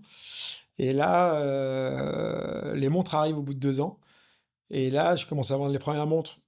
Donc, quand tu vends tes premières montres, tu les vends à tes amis d'abord. Puis après, aux amis de tes amis. Puis après, aux amis de tes amis. Puis après, voilà. Et les premières montres que je vends à mes amis, au bout de 2 semaines ou 1 semaine, ils me rappellent tous. Ils me disent, Alain, putain, ta montre, elle est super. Je suis désolé, mais il y a un problème. Oh putain, elle donne pas l'heure. Non, c'est quoi? Les montres cassaient toutes les unes après les autres. Ah putain. En fait, cet assembleur avait pas eu l'habitude de construire notre style de montre avec des gros index, des grosses aiguilles, des trucs un peu plus différents. Massif, ouais. Et donc, du coup, ils avaient mal calculé les tolérances et des choses. Et en fait, on avait fait 3 modèles. Sur les 3 modèles, il y en avait 2 qui cassaient à 100% et un qui tenait à peu près le coup. Donc, en fait, il y avait 80% de retour. Putain, tu commences bien là. Donc là, tu as mis 200 000 euros chez le type pour démarrer, tu as mis tout ton argent, tes économies, et voilà, et ça démarre comme ça. Et donc, Ça commence très, très bien. Et là, tu as l'appel le lundi. Il dit, oui, monsieur Maric, ah oui, il y a un problème, bah, je vais regarder, puis je vais vous rappeler alors. Hein. Et puis en fait, t'attends le mardi, toi, t'as pas dormi du lundi au mardi, et puis il te rappelle pas le mardi. Et puis donc, tu dors pas du mardi au mercredi, il te rappelle pas le mercredi. Puis il te rappelle pas du mercredi au jeudi. Puis en fait, il te rappelle le vendredi parce que tu l'as harcelé au téléphone et tu dis, mais répondez-moi, quoi. Qu'est-ce qu'on fait, quoi? Et donc, ça, je l'ai fait courte, mais ça a duré des semaines et des semaines jusqu'à temps qu'il accepte de reprendre certains modèles, de reproduire. Mais les processus de fabrication en horlogerie, c'est hyper long. C'est des mois, en fait. Pour fabriquer une montre, il faut minimum 5-6 mois. Donc pendant ce temps-là, tu vends rien. Tu as toutes les montres qui te reviennent, qui cassent. Il faut les réparer. Mais tu les répares, mais elles recassent encore. Enfin, c'était un enfer. Un démerdable. C'était un enfer. Et là, j'avais un bureau et j'avais démarré à Biarritz. J'avais un bureau à Biarritz. Ok. Je me retrouve avec un bureau, une employée et des montres qui cassent. Ouais, tu commences très très bien. Et aussi, je commençais à en vendre un petit peu dans des magasins, mais comme elles cassent, j'arrête de les vendre. Parce que je me dis, si tu vends des montres qui cassent, c'est pas la peine. Dans le pied. Ouais. Et puis, le fait d'avoir fait les montres en Suisse Med, c'est-à-dire qu'on avait un mouvement suisse à l'intérieur parce que tu es obligé d'avoir un mouvement suisse. Ouais. Et puis surtout aussi, tu payes le prix de l'assemblage en Suisse. Puis les Suisses, ils facturent cher l'assemblage. Ouais. Donc j'avais des montres qui, par coefficient multiplicateur, se retrouvaient à l'époque des montres automatiques à 1500, 1600 euros, tu vois. Parce que c'était, voilà, c'est... Et petit cours d'histoire, si on revient en arrière en 2011-2012, les montres d'aujourd'hui étaient beaucoup moins chères. Tu vois, par exemple, les Speedmaster Omega ou les Tag Heuer Monaco, qui aujourd'hui valent 8 000, 10 000 euros, à l'époque, elles valaient 3 000 euros. 2006, 2007, 2008. Moi, j'étais à 1006. Ouais, il n'y avait pas un gap énorme. Non. Et les gens disaient, mais vous êtes fous. Vous êtes fous, quoi. Soit vous êtes fous, soit vous êtes des milliardaires et vous vous attaquez à un truc énorme, soit vous êtes complètement à côté de la plaque, quoi. Et en fait, on était trop cher par rapport au marché d'aujourd'hui. Exactement. Ouais. Aujourd'hui, tu repositionnes ça aujourd'hui. Moi, j'ai les montres aujourd'hui au même prix quasiment qu'il y a 10 ans quand j'ai démarré. Ouais. Sauf que tous ceux qui étaient juste à ce niveau-là, ils sont tous montés de 50%, voire 100% certains. Ouais, ils se sont fait plaisir. Donc, du coup, il y a un espace qui s'est créé. Donc, voilà. Ouais. Aujourd'hui, ça a du sens. Ouais. Mais bon, bref, je me retrouve avec ça. Comment tu te démerdes de cette charnière je ferme mon bureau, je licencie Juliette avec qui je bossais et je fais une grosse dépression. Ah ouais. Je sombre. Tu sombres dans la dépression? Ouais. Je fais vraiment un plongeon. C'est pas un burn-out, c'est genre depressed, quoi. Ouais, tu vois, c'est vraiment un truc plongé en eau profonde, des trucs que j'avais jamais vus de ma vie. Ouais, c'était vraiment, c'était un peu violent. Donc aussi, tu vois, tu pètes un peu tout, ta famille, ta femme, enfin, quand il y a tout qui casse, en fait, il y a tout qui casse en même temps, en fait. Ouais. Mais t'avais déjà un terrain pour ce genre de truc, tu penses, ou c'est vraiment cette expérience-là qui t'a... Je pense que j'avais déjà un terrain. Je pense que j'avais déjà un terrain pour ça. Ouais. Mais là, en fait, le constat d'échec était tel que tu dis, bah en fait, j'ai complètement merdé. En fait, surtout, en fait, j'ai cru que je savais tout, donc j'ai fait des montres en Suisse, alors que jamais j'aurais dû faire des montres à ce prix-là. Après, je me suis trompé d'assembleur. Ça, c'est mon erreur, mais c'est pas vraiment mon erreur, mais voilà. Mais je pense que j'ai toujours eu un péché d'orgueil. Je suis arrivé d'une marque où j'avais 12 ans de carrière dans une marque qui faisait que grandir et que tout ce qui était posé comme chiffre, c'était toujours en croissance, ouais. En kilo-euros, tu sais. On parle jamais en milliers d'euros, on parle en kilo-euros, tu vois.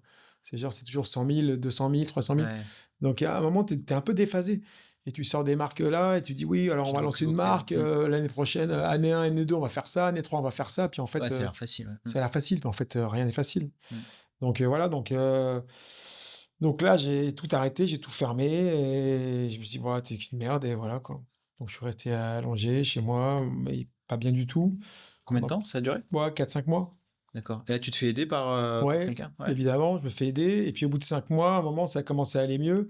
Et là, je me dis, mais en fait, déjà, en fait, j'avais laissé mon site de vente en ligne ouvert.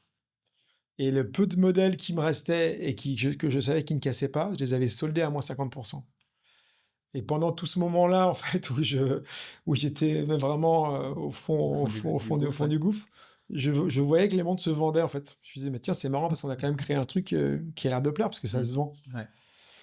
Et donc, Juliette n'était plus là. Je me souviens même d'un mec, d'un Allemand, en fait, qui avait déjà acheté 3-4 montres et qui voulait toujours acheter des montres à Juliette. Et j'avais tellement honte qu'en fait, il écrivait toujours à Juliette. Et moi, je répondais à la place de Juliette et en signant Juliette comme si j'étais une nana, tu vois. Parce que j'avais honte. Ouais. Donc, je répondais, oui, bonjour Christian, comment vas-tu, tout ça. Et tu vois, oui, alors je peux t'envoyer la montre et tout. Donc, et je faisais mes ventes comme ça. Et je me suis dit, bah, en fait, il y a un problème, c'est que peut-être que les montres étaient quand même juste pas au bon prix, déjà, la première chose. Et donc, comme je commençais à voir plus clair, je me dis, OK, il faut que je refasse des montres, mais pas au même prix. Et donc, c'est là où je relance l'aventure, mais avec des montres où là, je me dis, bah, il faut que je trouve un assembleur en France. Et là, je me remets en recherche d'un assembleur en France et je trouve quelqu'un pour m'assembler les montres en France. Et là, je me mets emboîté dans mes montres, des mouvements japonais, donc beaucoup moins chers. Ouais. Et donc, ça fait des montres moins chères. OK. Juste pour revenir sur la phase de dépression, à un moment donné, tu rebondis parce que tu as touché le fond et il faut. Exactement. Soit tu rebondis, soit tu te tires une balle, quoi. Exactement. Donc, à un moment donné, on choisit. Exactement. On choisit son chemin. Et là, financièrement, tu repars avec quoi? T'as récupéré un peu de sous quand même ou... Pas du très peu. Et là, tu repars avec rien, quoi. Je repars rien et je demande à mon associé, est-ce que tu veux réessayer? Parce que j'ai fait ça. On a dit, OK, on remet au pot et on essaye et on avance. Voilà. D'accord. Et on y va. Et on y va. Très bien. Donc là, ça reprend. Enfin, en tout cas, là, tu as une montre qui est un peu moins chère. Donc là, je me retrouve avec des montres qui sont quasiment moitié du prix. D'accord, donc autour de quoi, 500, autour de 600, 900. Non, des montres automatiques autour de 900 €, 950 €. Ou le 1600. Rappelle-moi, on est en quelle année là? Là, on est en 2013-14. D'accord. Et là, en fait, on démarre et là, on s'aperçoit qu'en fait, on commence à rencontrer un peu notre marché. Même design. Hein. Et même design, sauf qu'on doit tout refaire de A à Z, on doit tout réinvestir de A à Z parce qu'il faut faire ça dans d'autres usines. Et ça coûte quoi là, tu crées combien de modèles? Là, on avait 3 modèles. D'accord. Et ça coûte un gros billet quand même. Ouais, ça coûte des billets. Et donc, on redémarre et après, on redémarre tout de A à Z. Et là, on commence à reconquérir les horlogers en France. D'accord. Voilà. Avec cette nouvelle gamme de produits qui est donc assemblée en France, voilà, mais avec des mouvements japonais automatiques. D'accord. Qui sont des mouvements exceptionnels. Les MOQ, c'est quoi? C'est 500 pièces à chaque fois. C'est un enfer. Et c'est partout pareil. Partout pareil. 500. Minimum pareil. 500. Exactement. Donc là, tu prends ta valoche et tu vas faire le tour de la France. Exactement. Pour vendre à des horlogers. Exactement. Qu'est-ce que tu vends en direct à l'époque? Tu vends un petit peu de montres en direct sur ton site web ou pas beaucoup. On n'en vend pas beaucoup au début parce que c'est le début d'Internet en fait. Il n'y a pas les Kickstarter, il n'y a pas trop sur Internet, on voit pas trop. Il y a des sites qui vendent un peu, mais il n'y a pas grand-chose. C'est vraiment l'avènement d'Internet, de la vente, qui est peut-être lié à Kickstarter, mais pas que. Les ventes en ligne, c'est vraiment début 2010, ça démarre doucement, et puis c'est 2015-2020 où là, ça vraiment, ça booste, tu vois. Avant, ça vendait pas tant que ça, en fait. Tu vois. Et alors, qu'est-ce que tu racontes aux horlogers là comment tu vends ton Alors, truc? moi, j'y vais, mais il y a aussi Victor qui a bossé avec moi, qui a démarré, qui venait de chez Swatch Group et tout, qui était chez Hamilton et qui a voulu rejoindre l'aventure. Et on leur dit, bah voilà, nous, on est français, on a fait des produits qui sont différents des autres.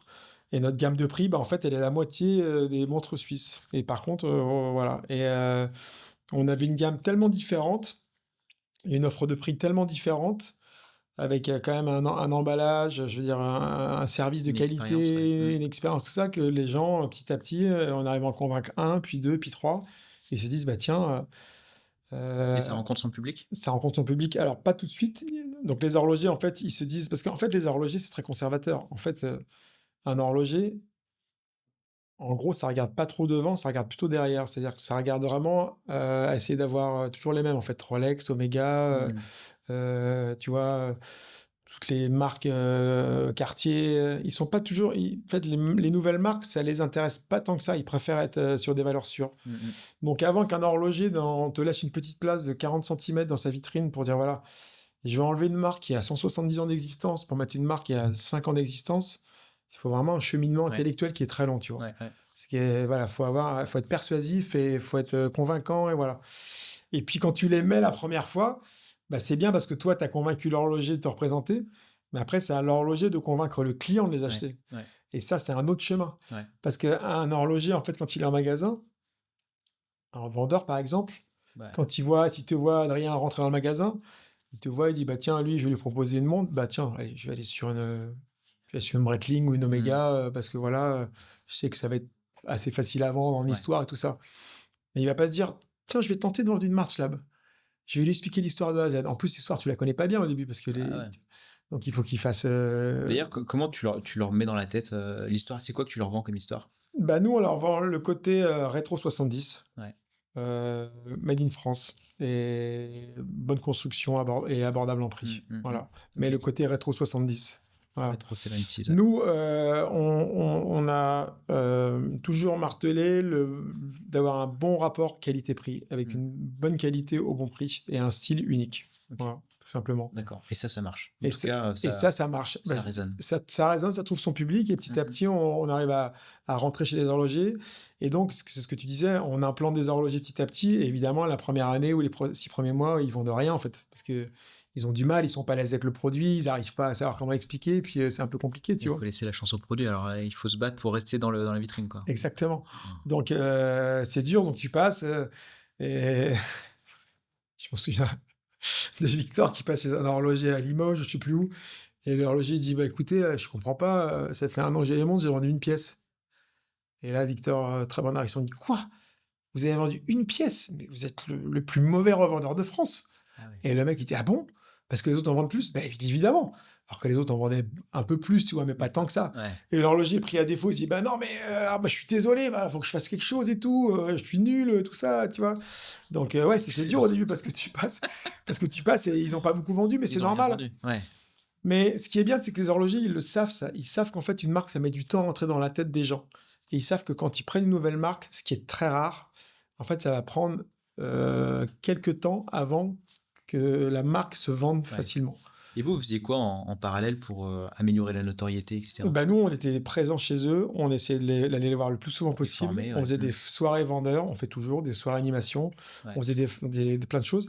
Et après, ce qu'on a ajouté, mais parce qu'on ne pouvait pas au début, on était trop petits, en fait, ce qu'il faut, c'est la formation des vendeurs. C'est ce que tu dis, tu vois, tu as exactement mis le doigt sur le truc. Ouais. En fait, si le commercial va vendre ses montres, la nouvelle collection, et qu'il repart, et qu'il passe que 2 fois par an pour vendre les montres, si entre-temps, il n'y a pas quelqu'un qui est passé pour former chaque vendeur au moins 1 heure les yeux dans les yeux sur les nouveaux produits, en fait, tu les vendras pas tes produits, même s'ils sont super. Ouais. Parce qu'en fait, il faut reformer et reformer et reformer et reformer et reformer. Et ça, c'est le job du commercial. Job du commercial. Alors nous, on a un commercial aujourd'hui et un formateur. On a les deux jobs séparés, mais ils sont toujours en formation. Okay. Parce qu'il faut dire, bah voilà, la nouveauté, c'est ça, il faut la vendre comme ça. Enfin, c'est un vrai job, quoi. Putain, c'est assez dur. Hein. C'est un métier, non mais c'est un métier de terrain, c'est fou. C'est un métier de terrain, en fait. C'est que du terrain, et c'est que de la force de persuasion, de la conviction. Et nous, en fait, depuis le début, on n'a pas fermé de magasin parce que les horlogers, quand même, moi j'ai travaillé avec des opticiens, je travaille avec des surf shops, je travaille avec des magasins de sport, j'ai travaillé avec tu vois. Et les horlogers, franchement, pour moi, c'est une profession vraiment agréable à travailler parce que ils mettent du temps à se décider, mais quand ils sont décidés, après, ils t'accompagnent et ils savent que, voilà, il y a des années avec, des années sans. Ils savent que tu grandis avec eux, qu'ils grandissent avec toi. Ils sont fiables, ils sont pas snobs, ils sont précis, ils travaillent bien, et ils sont, tu vois, donc c'est vraiment agréable. Et c'est bien parce que ils savent, par exemple, que voilà, bah, ça va pas se vendre tout de suite, mais qu'après, quand ils seront à l'aise, ils les vendront bien. Okay.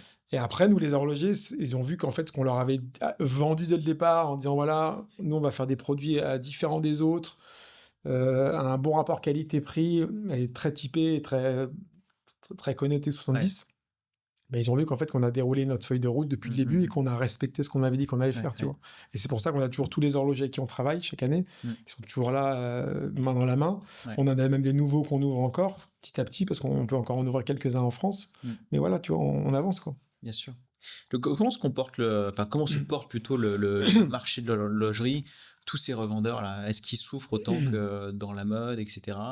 Comment ça se comporte tout ça? Bah là, en ce moment, il y a eu le syndrome du post-Covid où ça a été ce qu'ils ont appelé le revenge buy, où tout le monde avait tellement mis l'argent de côté et peu voyagé que tout le monde s'était acheté des valeurs refuges. Ouais. Alors, c'était de la pierre, c'était moins des placements financiers, mais c'était plus des choses comme de la montre. Ouais. Donc, toutes les belles marques de montres institutionnelles, elles ont eu des années incroyables. Ouais. Elles ont eu année 22-23, 21-22-23, c'était Noël tous les mois, quoi. C'était Noël au mois de mars, Noël au mois de février, Noël au mois d'avril. Ils ont vécu des années incroyables. Ils ont été... Et après, ça s'est complètement arrêté parce que la vie a repris son cours et que les gens auraient dépenser leur argent de la même façon. Ouais. Et du coup, ça s'est complètement arrêté en 2024, fin 23. Ouais. Et il se trouve qu'aussi, en 2022-23, porté par cette croissance folle de l'horlogerie, bah, les horlogers se sont dit, tiens, ça y est, en fait. Maintenant, les gens vont acheter de plus en plus de montres. Et donc, ils ont été un peu tentés par l'inflation des prix. Et beaucoup, en fait, ont tiré le fil de l'inflation du prix et ils ont monté leur prix en disant, voilà, maintenant, tout ce qu'on sort, on le vend à n'importe quel prix.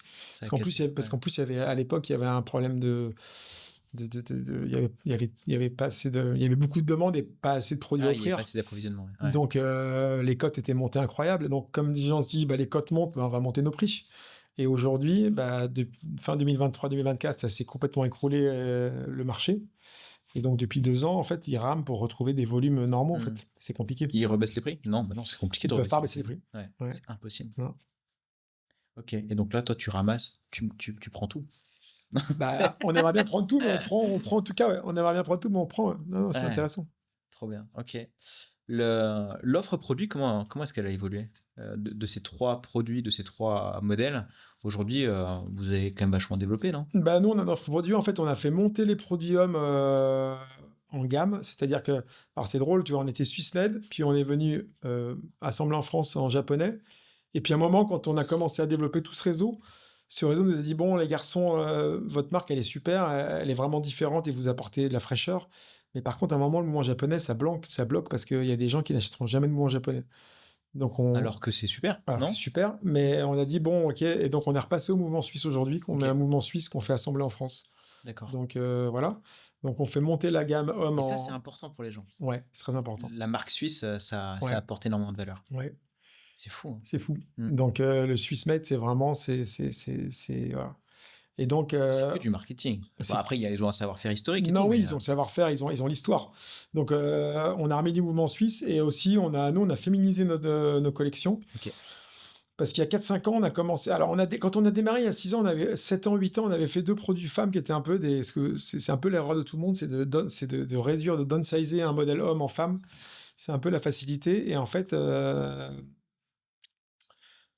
peu travestir un modèle homme en femme. Et en fait, ça marchait pas trop. Et il y a 4-5 ans, on a sorti un modèle qu'on avait un peu pensé aussi pour les femmes d'abord.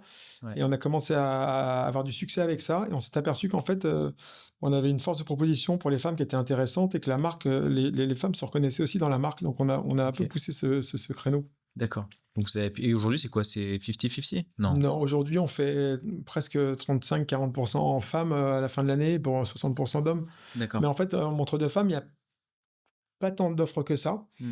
Dans le haut de gamme, dans le luxe, il y en a.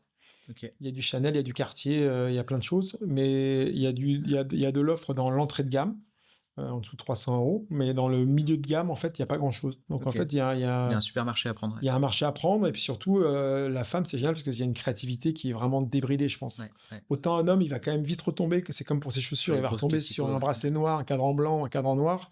C'est quand même un peu genre, ah tiens, celle-là, elle est pas mal. Mais en fait, il va toujours revenir à la première. Autant une femme, elle est prête à acheter de la fourrure, du léopard. Tu vois, la femme, elle est. Le rapport de la femme à la montre, il est émotionnel. Le rapport de l'homme à la montre, il est intellectuel. Ouais. C'est-à-dire que l'homme, ça va être, alors, qui est cette marque? D'où elle vient? Combien d'âge elle a? Quelles sont les critiques sur le site? Que quoi? Comment est le mouvement? Voilà. Une femme, elle va arriver, elle va dire, waouh, j'adore ce produit.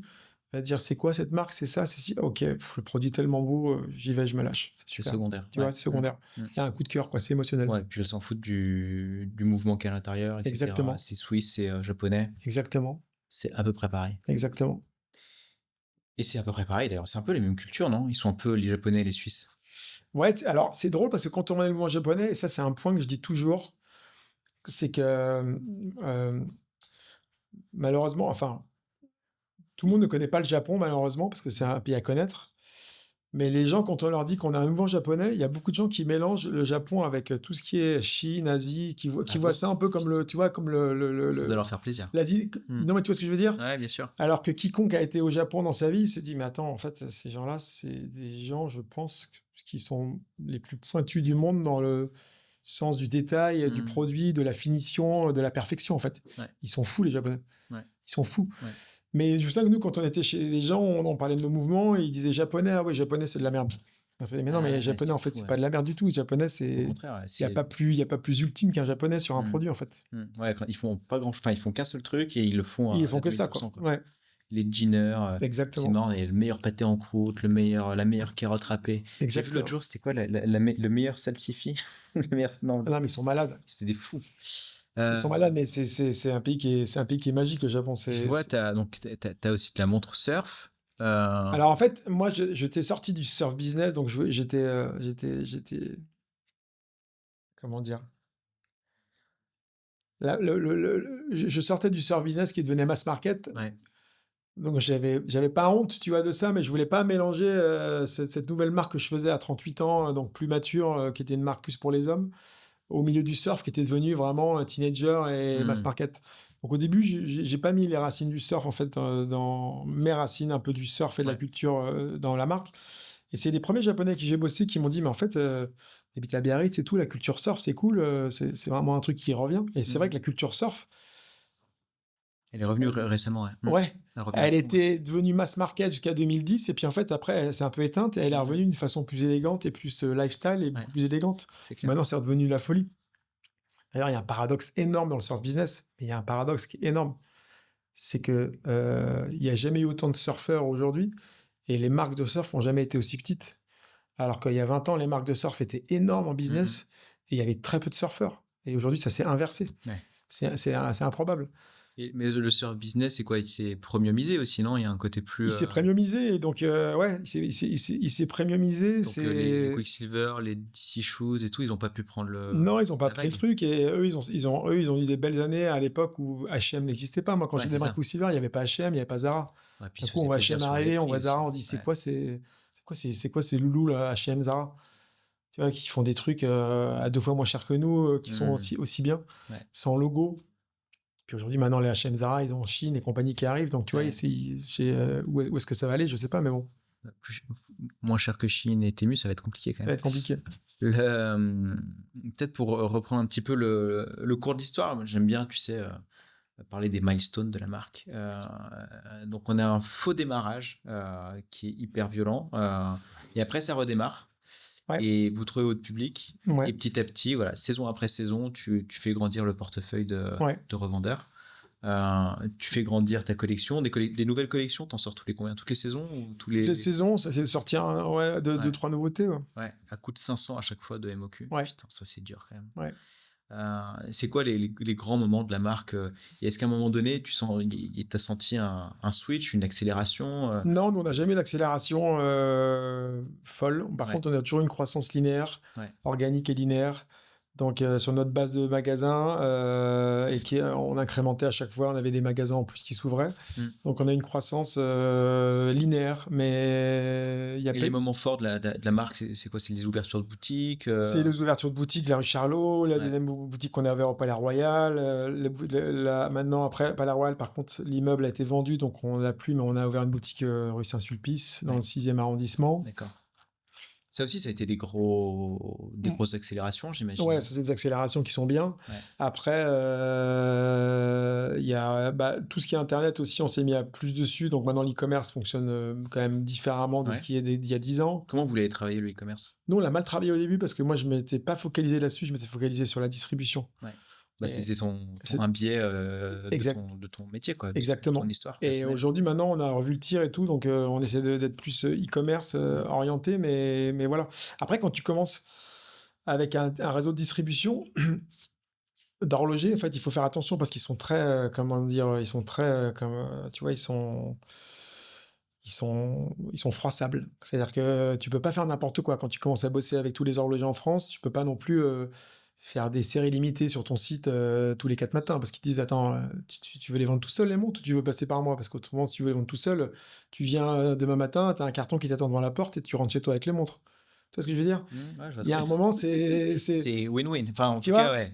Il y a des marques qui ont joué à ça et qui ont perdu, tu vois. Ouais. Donc, il y a un moment, soit tu dis, voilà, moi, je vais bosser, je vais faire les deux, mais je vais respecter les deux. Soit, à un moment, si je veux faire tout et n'importe quoi, en fait, je vais faire tout et n'importe quoi et tout va se fermer, en fait. D'accord. Ouais. Ok. Donc, tu as été... doucement, en mode j'ai la même offre des deux côtés, j'ai les mêmes prix, etc. Il n'y a pas de loup. T'es parti sur un Shopify, c'est quoi ta stack de ton site internet? Nous, on est Shopify, on est sur un Shopify et voilà, comme tout le monde en fait, c'est un peu classique quoi. Rien de nouveau sous le soleil. Rien de nouveau aussi, Klaviyo qui relance, Shopify et compagnie quoi, c'est pareil, tu vois. Ouais, rien de nouveau, rien de... Non, rien de nouveau sous le soleil pour l'instant. Mais c'est des bons trucs. En tout cas, c'est ce que les gens utilisent. Mais c'est des bons trucs, quoi. Carrément. Donc, non, c'est bien. Ok. Donc, on a parlé quand même de pas mal de trucs. On a parlé du produit, on a parlé de de la distribution. Enfin, ouvrir des boutiques, c'est quand même toujours rock'n'roll. Hein. Est-ce que tu as fait des levées de fonds finalement pour pouvoir Moi, financer tout ça? on est autofinancé pour l'instant depuis le début. Ouais. C'est-à-dire quoi autofinancer? Ça veut dire c'est le cash qui rentre Non, grâce aux non, ventes? non, non, on remet de l'argent à chaque Vous fois. remettez de l'argent. Parce Donc du qu'on. compte courant d'associés, Voilà, ça. exactement, parce qu'on fait agrandir la boîte. Et puis un jour, de toute façon, la finalité d'une marque de montre, si elle veut faire de la distribution, Ouais. c'est de faire partie d'un groupe horloger, je pense. Parce qu'autrement, il y a un moment, tu peux pas te mondialiser avec des petits moyens autofinancés, c'est pas possible. Ouais. Donc à terme, l'objectif, la vision, c'est de se dire on fait rentrer un groupe, Oui, on reste aux exactement. manettes ou on vend tout et on va à Non, la on reste aux plage. manettes, parce que tu restes toujours aux manettes, mais il y a un moment, il faut se faire aider par des relais. Il faut les tuyaux, toujours je dis, il y a un moment, il faut des tuyaux pour aller dans les bons endroits. Et puis aussi, un sujet quand même qui est non des moindres pour l'horlogerie, c'est la fabrication. Ouais. Fabrication, quand j'ai démarré, par exemple, en 2009-10, mon projet, à l'époque, donc on mettait dans nos montres des mouvements qui étaient faits par une manufacture qui s'appelle ETA. Ouais. ETA appartient à Swartz Group. Et à ce moment-là, Swartz Group a dit, bah, en fait, aujourd'hui, on va arrêter de vendre des mouvements aux autres marques qui ne sont pas du groupe Swatch. Ok. Et donc, c'était la panique générale sur le marché parce qu'à un moment, il n'y avait plus de mouvement. Et donc, tout le monde faisait la queue leu, frappait à la porte de ETA en disant, pitié, s'il vous plaît, monsieur, livrez-moi des mouvements, j'en ai besoin. Et donc, c'était compliqué. Donc, c'est un vrai sujet, la fabrication. C'est que. Il y a des espèces de monopoles comme ça. Voilà, il y avait des monopoles. Alors là, en ce moment, ça s'est refluidifié, mais ça peut se retendre d'une façon ou d'une autre, où un jour, des gens hyper puissants sur le marché disent, bah, en fait, nous, maintenant, toute la fabrication de cette usine-là, on va la garder pour nous et on va racheter l'usine, ce sera que pour nous. Moi, par exemple, aujourd'hui, je fais mes mouvements en Suisse dans une manufacture qui s'appelle La Joux-Perret. Mais il se peut que La Joux-Perret, un jour, soit reprise par un des gros groupes et qu'en fait, l'unité de production soit en full capacité et que moi, je puisse plus faire chez eux. Enfin, je sais pas, tu vois, il y a des choses. La fabrication, c'est complexe parce que tout le monde ne fait pas des mouvements de qualité dans le monde. Il n'y a pas tant que ça de fabricants de mouvements, en fait. Tu vois. Okay. Donc, c'est un vrai sujet délicat, en fait, la fabrication. La fabrication. Ouais. C'est quoi les autres sujets délicats? Parce qu'il y a pas mal de pièces, j'imagine, dans ce milieu aussi. La distribution et la fabrication. La distribution est quand même compliquée, la distribution. Faut trouver des bons distributeurs qui sont prêts. En fait, il y a eu l'avant 2008, l'après, puis il y a eu l'avant Covid et l'après. C'est que aujourd'hui, les distributeurs qui sont prêts à investir de l'argent sur des jeunes marques pour les porter, il y en a plus tant que ça, en fait. Okay. Parce qu'aujourd'hui, nous, par exemple, on avait commencé à distribuer, on était au Japon, en Espagne, au Portugal, un peu partout avant le Covid. Et puis quand le Covid est arrivé, les gens se sont dit, attends, en fait, on vend plus rien, tout est fermé. On va arrêter les marques, les petites marques, et puis on va se recentrer sur les grands basiques. Ouais. Les grands basiques. Et donc, tu vois, c'est un peu calmé tout le monde, le Covid. Parce que tout le monde s'est dit, tiens, à un moment, le monde peut s'arrêter quand même. Ouais. Donc tout ce qu'on investit là, on n'est pas sûr de le récupérer. Ouais. Donc c'est un peu shifté un peu l'esprit des gens, et c'est un peu rebattu les cartes. D'accord. Donc, et sur la distribution, ils payent des acomptes, ils payent à 70% avant le. Alors, certes, au début, tu les fais payer avant, puis après, en fait, petit à petit, tu lâches la bride et tu les laisses payer. En fait, Ouais, donc il y a quand même un vrai sujet de financement. Il y a un vrai sujet. Il y a des sujets de financement, comme par exemple aux États-Unis, tous les grands magasins aux États-Unis fonctionnent en consigné, en dépôt-vente. Donc, qu'est-ce que tu veux? Tu peux pas développer ta marque aux États-Unis dans les grands magasins. Tu peux pas faire du dépôt-vente. Bah non, tu peux pas. Tu peux pas des risques. Surtout quand tu vois qu'ils ont tous fermé les uns après les autres. En plus, bon, tu peux pas envoyer ton représentant américain faire le compte chez Neiman Marcus, qui est fermé d'ailleurs depuis, pour compter qu'en fait, ils ont vendu 2 montres dans le mois et qu'il faut les facturer, quoi. C'est n'importe quoi. Tu vois. Donc, Ok. Donc, la distribution, la fabrication, c'est la merde. Enfin, en tout cas, c'est touchy. Et d'ailleurs, comment vous arrivez à dérisquer? Parce que le vrai sujet dans ces métiers-là, c'est aussi d'arriver à dérisquer, d'être suffisamment fort sur l'Internet, sur la distribution. Là, tu es très franco-français, mine de rien, ou c'est quoi? C'est 70% de ton chiffre d'affaires, non? Ouais, 80%. Ouais.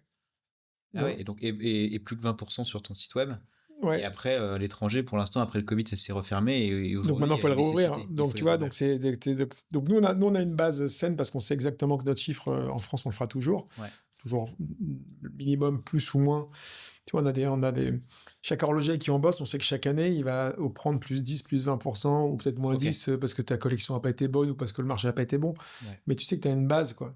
Tu vois, tu ne redémarres pas de zéro chaque année, quoi. Ouais. Parce que c'est pareil, Internet, un jour... Ça donne de la visibilité. Ouais. Quid d'Internet des montres, je sais pas. Moi, un jour, il peut se passer des choses qu'on a...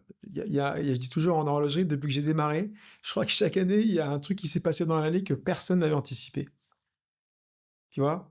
Bien sûr. Les Kickstarter, personne n'avait vu ça venir. Après un moment, Kickstarter, ça a été un gros truc qui a bouffé des parts de marché à beaucoup de gens. il y a des gens qui ont fait il y a eu des levées de fonds, il y a des mecs qui ont fait des 2 millions sur Kickstarter pour une marque de montre. Je te montre la montre, enfin, c'est quoi cette montre qui a disparu depuis, quoi. Ouais. Il y a eu des trucs improbables. Ouais. Et ça a pris des parts de marché énormes et tout, tu vois. Il y a eu ça, il y a eu ça s'est bien calmé, Kickstarter, non? Ça s'est bien calmé, il n'y a plus grand-chose. Il y a eu la folie du second marché, donc il y a eu les montres sur Internet, il y a eu plein de choses qui sont passées. Enfin, ça n'arrête pas, il y a toujours un nouveau truc qui se passe, en fait. Okay. Il y a eu le Covid, tout s'est fermé, puis tout s'est réouvert, et puis d'un coup, tout a explosé. Puis les Rolex valaient 3 fois le prix qu'elles valaient en montre neuve, et puis tout le monde disait, ouais, il faut que j'achète 3 Rolex, 4 Rolex, 5 Rolex. Enfin, c'était un délire. Ouais. C'est complètement... schizophrène depuis le marché d'horlogerie depuis 15 ans. Moi, je pourrais raconter, je fais après le petit livre de l'histoire des 15 dernières années. Chaque année, il y a un truc à dire. Je pense, j'ai pas l'impression qu'avant, c'était aussi mouvant que ça. Mais bon, peut-être que je me trompe. Vous avez une image qui est quand même très forte. Ça vient du modèle, du design, etc. Mais en termes de photos, d'image de marque, de branding, etc. Vous avez taffé le truc. Alors, je pense que Jérôme y est pour beaucoup aussi. Au début, beaucoup, puis beaucoup moins maintenant. En fait, c'est surtout moi qui fais tout depuis pas mal de temps. En fait, Jérôme, parce qu'il est sur sa marque à fond maintenant. Ouais. Mais oui, on est hyper précis sur le boulot qu'on fait parce qu'on essaie d'être. En fait, on s'est engagé dans une direction. En fait, on s'est un peu pris au piège de ce qu'on voulait faire. Ouais. C'est que dès le début, on a essayé d'avoir un niveau de création qui soit abouti et on va dire. Assez haut de gamme et donc on peut pas revenir en arrière en fait, on est obligé de toujours jusqu'au boutiste et d'aller de pousser toujours plus fort, voilà, enfin il faut que clivant, il faut que tout soit parfait en fait. Si on commence à faire des trucs qu'on laisse passer des choses, j'ai envie de dire bah non, c'est plus la marque en fait, donc il faut qu'on soit parfait et qu'on soit toujours au top. Il faut se remettre en question, voilà. C'est quoi tu fais passer chaque décision tu fais passer au travers quel filtre? On les prend, les décisions, on les fait en interne en fait. Donc tout est fait en interne et on a un petit comité, on valide les choses ensemble et voilà quoi. Mais sur l'image, sur la photo, sur le branding, etc. C'est voilà, c'est des curseurs au max. Ouais, exactement. Qu'est-ce qu'on achète quand on achète March Lab? On achète une belle montre élégante et bien construite. Tu vois. Okay. Après, évidemment, on embrasse aussi une esthétique, un univers qui est vraiment un univers très typé rétro. Ouais. Mais on achète une montre aussi, j'ai envie de dire, qui sort des classiques de l'horlogerie, quoi. Tu vois, c'est vrai que il y a trop de montres sur le marché de l'horlogerie qui se ressemblent. Ouais. Et il y a trop de montres où, en fait, si on les met côte à côte, face à face, on enlève le logo à Photoshop. Bien heureux qui peut dire si c'est une telle ou une telle ou une telle. On peut faire le jeu de Bonto, on ne sait pas ce que c'est, tu vois. Il y a trop de montres identiques, en fait. Alors nous, on n'a pas pris le parti de faire différent. On a fait des choses qu'on aimait, nous, en fait. Donc, il se trouve qu'elles sont différentes, un peu. Ouais. Donc, voilà, tu vois. Mais vous êtes copié? Pas tant que ça. Ouais. C'est marrant, on n'est pas tant que ça copié. Alors, est-ce que c'est parce que c'est trop... pas assez commercial? Ouais. C'est peut-être le sujet. Ou est-ce que c'est... C'est pas assez commercial, tu penses? Je sais pas, je pense pas, non, mais parce qu'on a du succès. Ouais. Mais est-ce que c'est parce que c'est pas si évident finalement de faire des choses avec du caractère et simple d'apparence? Parce que ce que Jérôme arrive à très bien faire, ce qu'on arrive à faire, c'est des choses qui sont simples d'apparence, mais qui sont en même temps très typées, très fortes. Ouais. Tu vois? Et c'est un peu, pour moi, la qualité d'un beau produit, d'un beau design. C'est quelque chose qui est on sait tous, la simplification, c'est le truc le plus dur à faire, quoi. Bien sûr. C'est Léonard de Vinci qui disait ça, ou je sais plus comment il le disait, mais voilà, tu vois, j'ai pas la phrase qui me vient tout de suite. Ouais, mais... Un mec connu, il a dit un truc dans le genre. Ouais, là, tu vois. Carrément, je vois très bien. Il y a aussi un truc qui est marrant, c'est la montre sautoir. Enfin, la montre... je sais pas comment t'appelles ça, mais c'est des montres un peu assez old school, quoi. Sautoir, ouais. En fait, avec Jérôme, on avait quand on a lancé la première collection, on avait fait un sautoir. Ouais.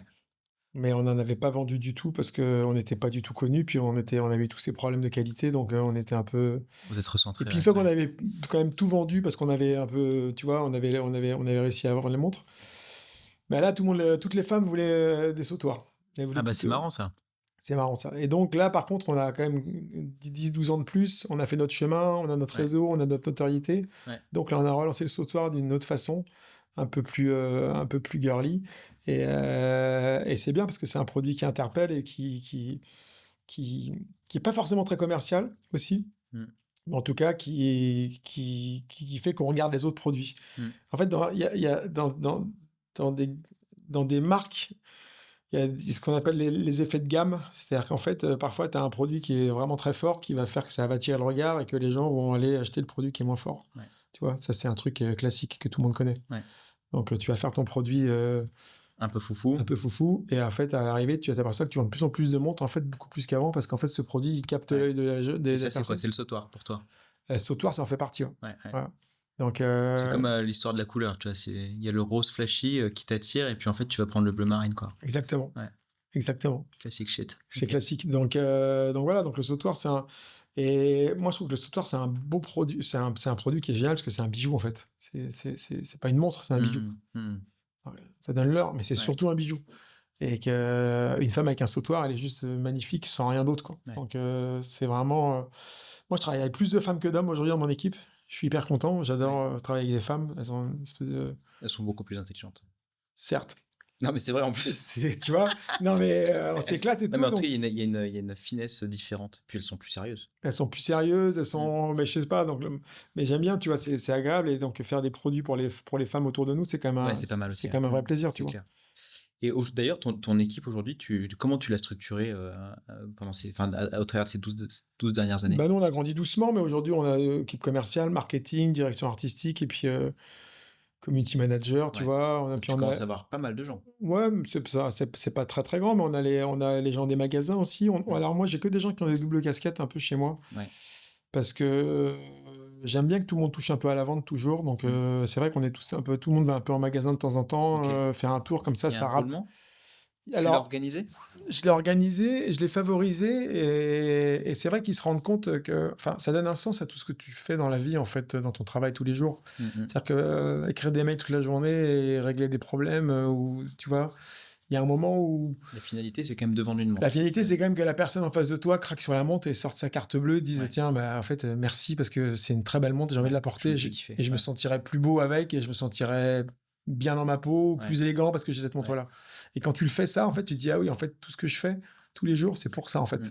Donc ça fait du bien à tout le monde, en fait. Ça fait du bien à l'esprit. C'est-à-dire quoi? C'est-à-dire que chaque personne doit aller au moins une journée en boutique par semaine, par mois? C'est pas factuel comme ça, c'est moins qu'avant, mais il se trouve qu'on a des rotations et qu'il se trouve que oui, il y a quand même un moment où tout le monde, en fait, va dans les boutiques. Il n'y a pas de fréquence particulière. Non, là, à Noël, par exemple, si on s'oblige à tous aller en boutique, on a une fréquence particulière. Mais non, c'est bien, je trouve c'est... Moi, j'ai fait ça aussi parce que je m'étais aperçu que chez Quicksilver, justement, c'est ce qu'on avait perdu en grandissant, c'est qu'on avait tous perdu le contact du terrain. Et à chaque fois, on imaginait des produits pour un consommateur qu'on rêvait. En fait, le consommateur qu'on rêvait, il avait complètement changé au fil des années, tu vois, il avait complètement évolué. Sauf que nous, dans nos bureaux, on l'avait pas vu parce qu'on était dans les bureaux. Bien sûr. En fait, à un moment, on dessinait des montres pour des mecs cool. En fait, les mecs qui achetaient Quicksilver, ils étaient plus cool. Enfin, c'était le mec qui est lambda, basique, mainstream, qui était à Grenoble et qui voulait juste acheter un sweatshirt avec marqué Quicksilver. Alors que nous, on avait des montres pour un mec un peu pointu qui voulait une montre cool. Tu vois, donc connexion totale. Erreur. À la con. Erreur à la con, mais classique. Excès d'ego. Classique, tu vois. Et comme un des avocats qui m'a inspiré, là, de Jean-Noël Capferrer et un autre, là, je ne sais plus comment il s'appelle, qui est des gens qui sont des gens qui ont travaillé chez Vuitton. On disait, mais en fait, chez Vuitton, on veut tous refaire les produits dans tous les sens. Et il faut qu'on dézoome et qu'on s'aperçoive que les gens veulent juste acheter le sac monogrammé, en fait. Il ne faut pas qu'on ait envie de le refaire tout le temps. Oui, nous, on s'en est lassé, c'est sûr. Mais tu vois, il faut qu'à un moment, on sache que notre consommateur, il veut du produit, il veut le sac monogrammé Vuitton, le tout simple, c'est ce qu'il veut, en fait. Il y a un moment, quand on est dans des bureaux, dans des boîtes, on perd un peu le fil, on perd un peu le fil du quotidien, et c'est important de garder le contact du terrain. Et moi, j'adore aussi quand je suis au magasin. Et puis quand tu es en magasin et que tu vends une montre avec quelqu'un qui est heureux qui a la banane, tu te dis waouh, la vie est belle. Oui, c'est le kiff la total. Vie est belle. Ouais, c'est clair. Et toi, ton rôle aujourd'hui consiste en quoi? T'es CEO, t'animes l'équipe? Moi, j'anime l'équipe, je m'occupe des productions, du développement des produits aussi. Donc tu voyages encore pas mal? Ouais. Développement des produits, je chapeaute encore toute la production avec une jeune fille, et puis après j'anime toute l'équipe. Je passe beaucoup de temps aussi sur les ventes pour tout ce qui est animation dans les points de vente, les opérations, tout ça. Donc, je passe beaucoup de temps. Donc ça, toutes les semaines, tu as une animation chez un horloger, etc. Pas toutes les semaines, mais souvent. Moi, j'adore. En fait, moi, ce qui me fait... Les 2 choses que j'aime vraiment le plus, c'est... Enfin, les 3, c'est d'être avec mon équipe, qu'on fasse des choses ensemble, qu'on construise ensemble. C'est ça, c'est l'humain, évidemment, c'est génial. La deuxième chose, c'est la créa, le développement produit, c'est quand même génial. Et la troisième chose, moi, j'adore être sur le terrain, dans les magasins. En fait, tu vois, j'adore être en contact avec les revendeurs, discuter, batailler, comme on dit, sur ci, sur ça. Qu'est-ce qu'on pourrait faire de mieux, ça, qu'est-ce que ça, tu vois, trouver des idées. J'adore le retail, en fait. J'adore réfléchir à l'accueil, réfléchir à ce qu'on peut faire de mieux, tu vois. Et alors, comment vous les éclatez, les gens en boutique, sur l'accueil et sur l'expérience client? Bah, petit à petit, on a développé une culture d'accueil qui est la nôtre, que les gens aiment bien. Nous, C'est quoi? Tu café, champagne? Non, pas comme les autres. Comment? Non, c'est plus, on va dire, c'est plus en mode. Ça va être bête ce que je vais dire. C'est en mode basque. Tu sais, si tu connais le Pays Basque, soit ton frère là-bas, mais les gens là-bas, ils ont une jovialité, une bonhomie, une gentillesse naturelle et tout le monde se parle facilement en fait. Sans réserve. Un peu open bar, quoi. C'est ouvert, quoi. Et quand les gens dans le magasin, on les met tout de suite à l'aise, et il y a pas de tu vois, il y a pas de condescendance, surtout pas, mais je veux dire, il y a une gentillesse naturelle qui fait que les gens se sentent tout de suite à l'aise. Et on se dit toujours qu'on a la chance alors parfois on a des clients mécontents parce qu'il y a des gens qui ont des problèmes, ça arrive comme tout le monde, tu vois, mais rarement. Mais on a souvent des gens, on se dit toujours qu'on a de la chance, qu'on a beaucoup de clients qui sont vraiment des gens hyper gentils, en fait, qui nous ressemblent, qui sont agréables, qui sont contents d'acheter des montres et qui aiment bien parler de montres, mais pas que de ça, quoi, tu vois. Ça, c'est un bonheur. Très bien. Tu attires les gens qui te ressemblent, en fait, je pense, et on a attiré les gens qui nous ressemblaient, en fait. Ouais, c'est clair. Trop bien. Et alors, toi, tu vis à Biarritz? Moi, je vis à Bidart, exactement. À Bidart, pardon. Excuse-moi. Donc, tu es un Bidartard. Ouais. Et tu fais les allers-retours sur Paris toutes les semaines. Comment tu En fait, suite à mon premier arrêt sur image de la marque qui s'arrête, je me suis dit, bah, tu as fait 3 erreurs. Donc, les 2 premières, je les ai dites. L'assembleur qui n'était pas le bon, le placement prix qui n'était pas le bon. Mais j'ai aussi fait une erreur, c'est que je pensais que je pouvais lancer une marque en étant basé à Biarritz ou Bidart, enfin plutôt à Biarritz, parce qu'il y avait des bureaux à Biarritz. Et en fait, j'avais essayé de développer, donc je faisais des allers-retours de temps en temps pour essayer de capter des journalistes, des acheteurs et tout ça. Et je me suis dit, en fait, on n'arrive pas. En fait, c'est trop dur. Quand on veut porter une marque qui se veut un peu rayonnante, ou ce genre de produit, en fait, il faut être à Paris. Il faut être au cœur du réacteur, là où ça se passe. Donc, je suis venu m'installer à Paris et j'ai ouvert mon bureau-magasin dès le début, à la reprise. Et en fait, ça a tout changé. Et en fait, aujourd'hui, mes équipes, parfois, au début, me disaient bon, Alain, quand on sera énorme et tout, on fera des gros bureaux à Biarritz. Je leur dis ben non, il faut surtout pas, parce qu'en fait, c'est ancré à Paris. On se coupe de tout, quoi. C'était la chute de Quicksilver, c'est qu'à un moment, ils se sont coupés de tout. Ils étaient dans leur tour d'ivoire et ça cartonnait. Ils étaient dans les Landes et au Pays Basque. Ils pensaient que c'était les rois du monde. En fait, la vie, alors, ne se passe pas qu'à Paris, hein. Mais la vie, c'est fou. Il y a tous les jours, tu rencontres des gens qui t'inspirent, qui t'émeuvent, qui te montrent une direction, qui te mettent des claques. Tous les jours, tu te remets en question ici, en fait. Tu vois. Alors parfois c'est dur, mais malheureusement c'est ici. Au Pays-Bas, c'est l'art de vivre. Il y a une douceur de vie, mais c'est quand même la vitesse. C'est un peu au ralenti, quoi. C'est pas la réalité, quoi. Tu vois. C'est clair. Et le côté compétition qu'il y a dans des grandes villes, en fait, il est important, quoi. Parce qu'il y a une émulation. Cette énergie, cette émulation. Bah oui, tu vois, il y a une émulation qui est importante. Cette course effrénée, Et justement, toi, la première boutique bureau, là, tu l'as ouvert où? Rue Charlot. D'accord. C'est un bon plan. Enfin, est-ce que c'était le bon endroit d'après toi? C'est un bon endroit au début. Aujourd'hui, il faut qu'on déménage parce que c'est un peu un endroit qui est pas assez passant. Donc c'est une boutique de destination, mais on a voulu changer l'année dernière et puis on l'a pas fait. On va le faire rapidement. Pour passer tu bougerais où maintenant? Plutôt dans le Marais, plus populaire, où il y a plus de monde, ou aussi plutôt vers le bout du 1er, 8e, là, ici, là. On va chercher un endroit différent un peu, avec plus de passages. Ok. Mais après, tu démarres avec ce que tu as, donc tu cherches un petit magasin, et voilà, donc toujours pareil, quoi. Ouais. Mais ça a été, tu dis, un game changer quand même d'avoir une adresse sur place, etc., recevoir les gens. Ouais. Et tous les jeunes qui ont démarré derrière moi, les Nicolas et tout ça, tous les gens, tu vois, ils ont vu tout de suite fait ça. Ouais. Oui, parce qu'ils ont vu que moi, je leur ai tous conseillé, ceux qui m'ont demandé, il y en a plein qui m'ont demandé plein de conseils qu'on a partagés parce qu'on était tous entre Français et potes. Et j'aurais dit, mais montez une boutique parce que c'est le game changer. Ouais. Ça change tout en fait. Ouais. Mais c'est un gros investissement qui peut faire peur à chaque fois. Ouais, mais tu peux trouver. Alors là, je dis toujours dans les grandes villes comme Paris, tu as la chance de pouvoir trouver des rues où tu peux trouver des magasins encore abordables. Alors que quand tu vas en province, si tu vas dans une ville de province, en fait, tout est centré sur le centre-ville de la rue. Et en fait, tu n'as pas le choix que de payer ton point de vente un peu cher. À Paris, tu peux être dans des quartiers, en fait, qui sont un peu moins fréquentés, où il y a encore des endroits plus accessibles et où il y a quand même des clients. Tu vois, et dans les villes de province, t'as pas ça en fait. Dans les villes de province, t'es censé être dans la grande rue ou dans les parallèles ou dans les perpendiculaires, et tu vois. C'est un peu. Donc en fait, finalement, c'est intéressant Paris pour ça, parce que tu peux démarrer dans un lieu un peu un peu B ou C, mais off market, et en fait, tu peux faire ton chemin. Ok. Et puis surtout, donc tu rencontres tes clients, tu leur parles. Toi, tu vends des montres, ça te fait un bien fou. Oui, c'est en fait, win-win à tous les niveaux. Bah, tu comprends tout en fait. Tu comprends tellement de choses. Carrément. Ok.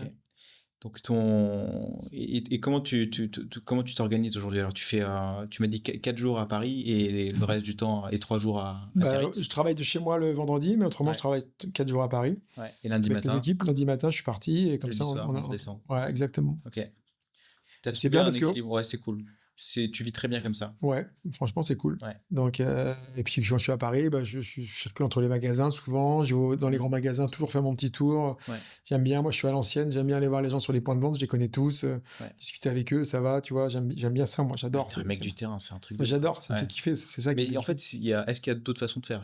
Il y a un truc, t'es obligé d'être au contact. Je suis pas la génération Internet, moi, back-office et tout ça, tu vois. Je suis la génération sur le terrain, quoi. Donc, il n'y a rien de plus enrichissant. Enfin, pour moi, en tout cas. Tu vois. Et ouais, c'est l'humain, quoi, qui est sympa, tu vois. Carrément. Moi, l'analytique du Shopify et tout ça, franchement, je le fais, mais je le fais faire par les jeunes et tout, c'est bien. Ils sont bien meilleurs que moi, que tout le monde d'ailleurs, mais tu vois, mais c'est pas. Ça change tout en fait, mais c'est vrai que moi au départ j'ai pas été éduqué à ça. Moi j'ai été éduqué avec, je te dis, mon papier carbone, mon stylo, et à l'attaque avec la voiture, quoi, tu vois, à l'ancienne. Un peu un boomer, quoi. Non, mais... tu peux le dire, hein, carrément, mais le monde a changé, le monde a changé. Qu'est-ce que tu ferais différemment là, dans cette aventure? Si tu devais recommencer peut-être à zéro aujourd'hui, tu ferais quoi? J'irais plus vite sur Internet. Ouais. Je me concentrerais plus sur Internet dès le début, en fait. Mais ça, c'est toujours le biais des gens. Ceux qui ont commencé sur Internet, ils ont dit ah, putain, j'aurais dû commencer le wholesale plus tôt. Ce qui est mon cas. Ouais. Et quand tu commences que sur le wholesale, tu te dis putain, Internet, je passe un peu à côté, c'est con. Il y a toujours un truc comme ça, non? Ouais, je pense que t'as raison. Donc peut-être qu'en fait, tu vois, t'as toujours l'impression de ne pas être au bon endroit. Il y en a qui cartonnent vraiment sur Internet. Ouais. Parce qu'ils ont tout de suite les bonnes clés, ils ont déverrouillé plein de trucs et en fait, voilà, donc c'est moins prestigieux, ça se voit moins, mais en tout cas, ils sont bien meilleurs, tu vois.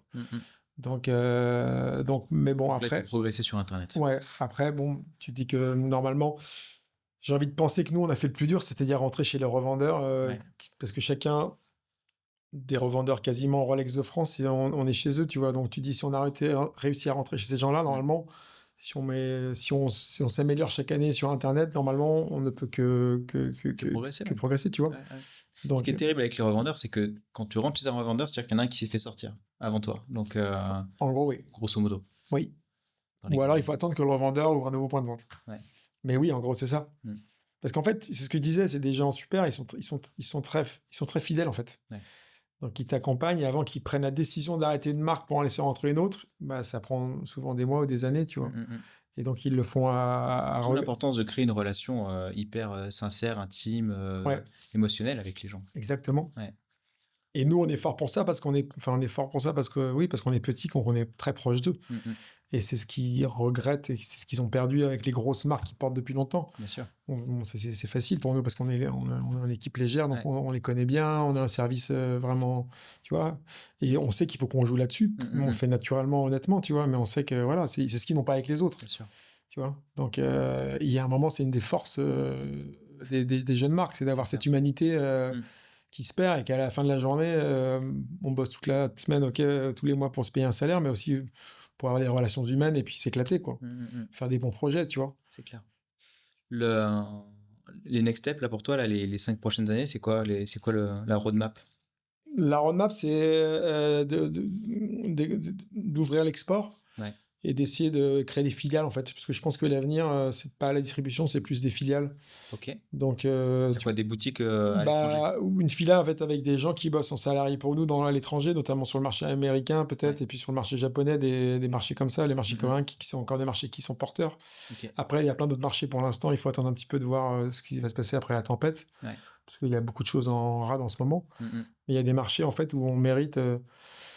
d'avoir des gens à nous qui portent notre message et qui sont qui tu vois tu prends un salarié, tu ouvres un bureau ou pas d'ailleurs, voilà. Et tu vas démarcher les boutiques. En fait, on avait démarré ça, on l'avait fait à Londres, on l'a fait en 2019.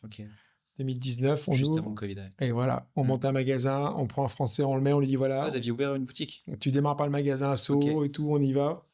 Le magasin démarre tout doucement. Donc là, on se dit, ah ouais, d'accord, on n'a pas de marketing derrière, donc sans marketing, c'est quand même compliqué. Mais il commence à prendre et bim, le Covid arrive. Merde, okay. On était rentré chez Harrods, on allait rentrer chez Selfridges, on était en train de valider les présentoirs. Et le Covid arrive et Selfridges dit, bon, on laisse tomber, on attend.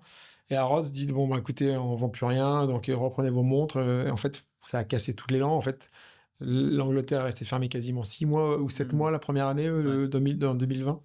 Donc là, en fait... on s'est retrouvé avec un magasin à l'abandon. Et en fait, le quartier où on était n'a jamais vraiment redémarré, en fait. Okay. Tu vois, c'est un quartier qui était un quartier de bureau, il n'y avait plus personne. C'est bizarre. C'est très bizarre. Et... Ouais, donc parmi les milestones, en tout cas parmi les moments clés, ça a été un moment dur. Alors, c'est un moment très dur aussi, parce que il y a un moment, il y avait plus le droit d'aller en Angleterre. L'Eurostar était fermé. On était fermés, confinés. Ils étaient confinés. Et comment il s'appelle, Emilien qui était là-bas était parti, a dit bah moi non, le deuxième mec qui était parti qui avait remplacé Emilien a dit bah moi je m'en vais, en fait ma copine s'en va, donc en fait j'arrête. Et donc genre il est resté une semaine et il a laissé les clés au bar d'à côté. Et donc je pouvais pas aller en Angleterre et j'avais les clés qui étaient posées au bar d'à côté avec le magasin fermé. C'était lunaire. Confiné. Et tu disais mais attends, s'il y a un incendie ou s'il y a un truc et tout. Oh là là. L'angoisse.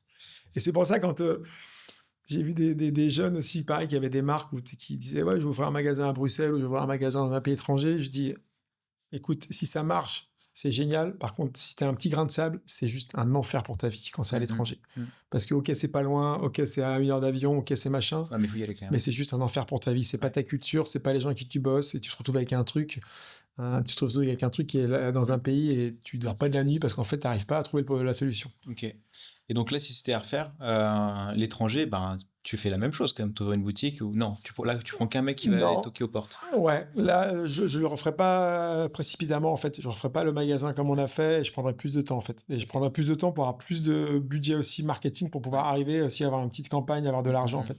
En fait, moi, ce que j'ai réussi à faire, enfin, ce qu'on a réussi à faire en France, petit à petit en réseautant, en grappillant, en convainquant, en avançant, millimètre par millimètre, pied à pied, tu vois. En fait, je pensais pouvoir faire la même chose en Angleterre, mais non, en fait, il aura fallu qu'il soit, en fait. Bien sûr. Et redémarrer du début avec les mêmes équipes, refaire pareil, tout ça. Oui, on a toujours un excès de confiance en se Exactement. disant, en fait, on part pas de zéro. Mais non. Tu pars de zéro, en fait. Et tu pars de zéro. Et donc, en fait, ce que j'avais fait, moi, 10 ans avant en France, tu pouvais pas le faire comme ça en Angleterre. Ou alors, il fallait redémarrer 10 ans avant. Donc, en fait, il fallait arriver à avoir un budget marketing, avoir des gens, 1 ou 2 personnes en place, et puis enfin, avoir un peu plus de moyens, en fait. Ouais. En fait, l'étranger, tu peux faire des bons développements, mais quand tu as des moyens, quand tu n'as pas de moyens, en fait, tu bidouilles. Tu fais la bidouille, tu fais une vente par-ci, 5 ventes par-là, 12 ici, 15, et tu fais un réassort.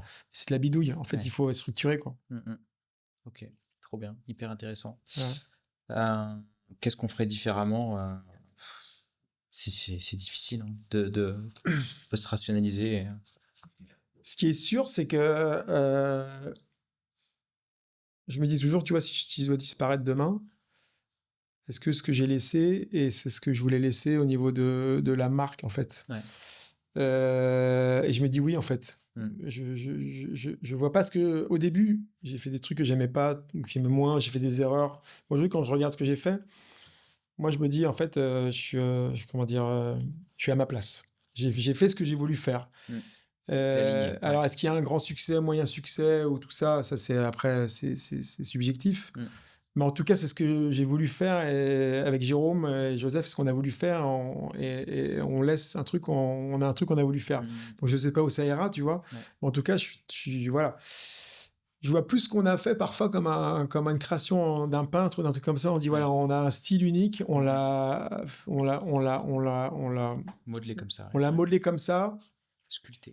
On a avancé et c'est bien. Après, que ce soit un grand succès.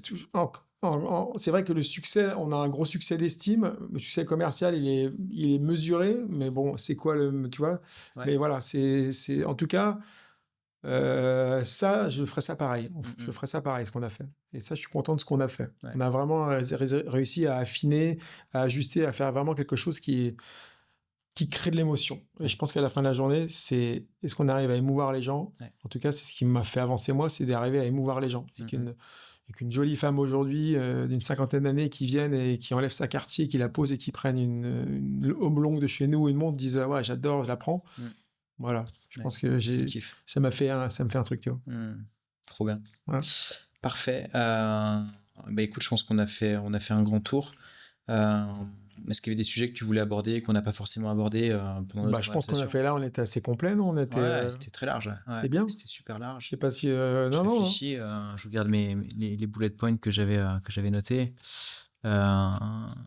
Si, non, tu le portes sur le nez. On n'a pas vraiment parlé de la lunette, mais c'est quelque chose... Donc, à un moment, avec un moment, j'ai dit, tiens, comme j'ai fait des lunettes aussi pour Quicksilver, je vais me faire ma gamme de lunettes. Donc, on a fait une petite collection de lunettes que Jérôme a dessiné au départ. Puis après, moi, je l'ai remodelé parce que lui, il avait fait un truc un peu trop pointu. Donc, moi, j'ai mis le curseur un peu en arrière pour simplifier un peu.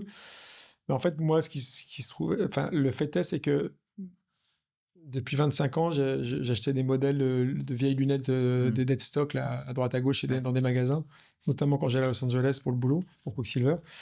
J'ai toujours porté des vieilles lunettes. Donc, je me suis dit, tiens, je vais faire les lunettes que je rêverais de porter toute ma vie, en fait. Voilà. Donc, j'ai fait ces lunettes-là. J'ai fait 2 lunettes et c'est pas une volonté de développer la lunette, c'est juste une question de dire, voilà, on a aussi...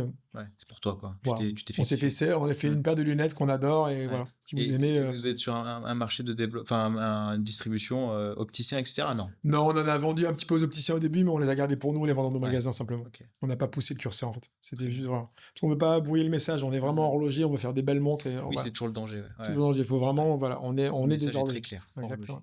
Parfait. Et ça sera le mot de la fin. Super. Et pour transmettre le relais, qui souhaiterais-tu entendre dans The Bold Way?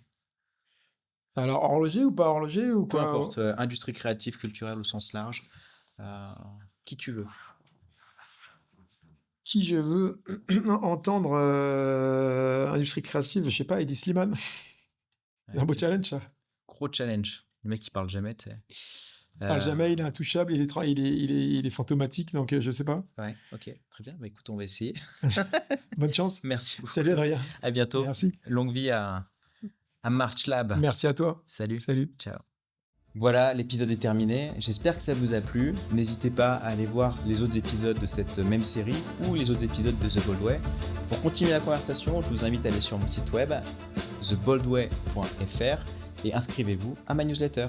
À bientôt.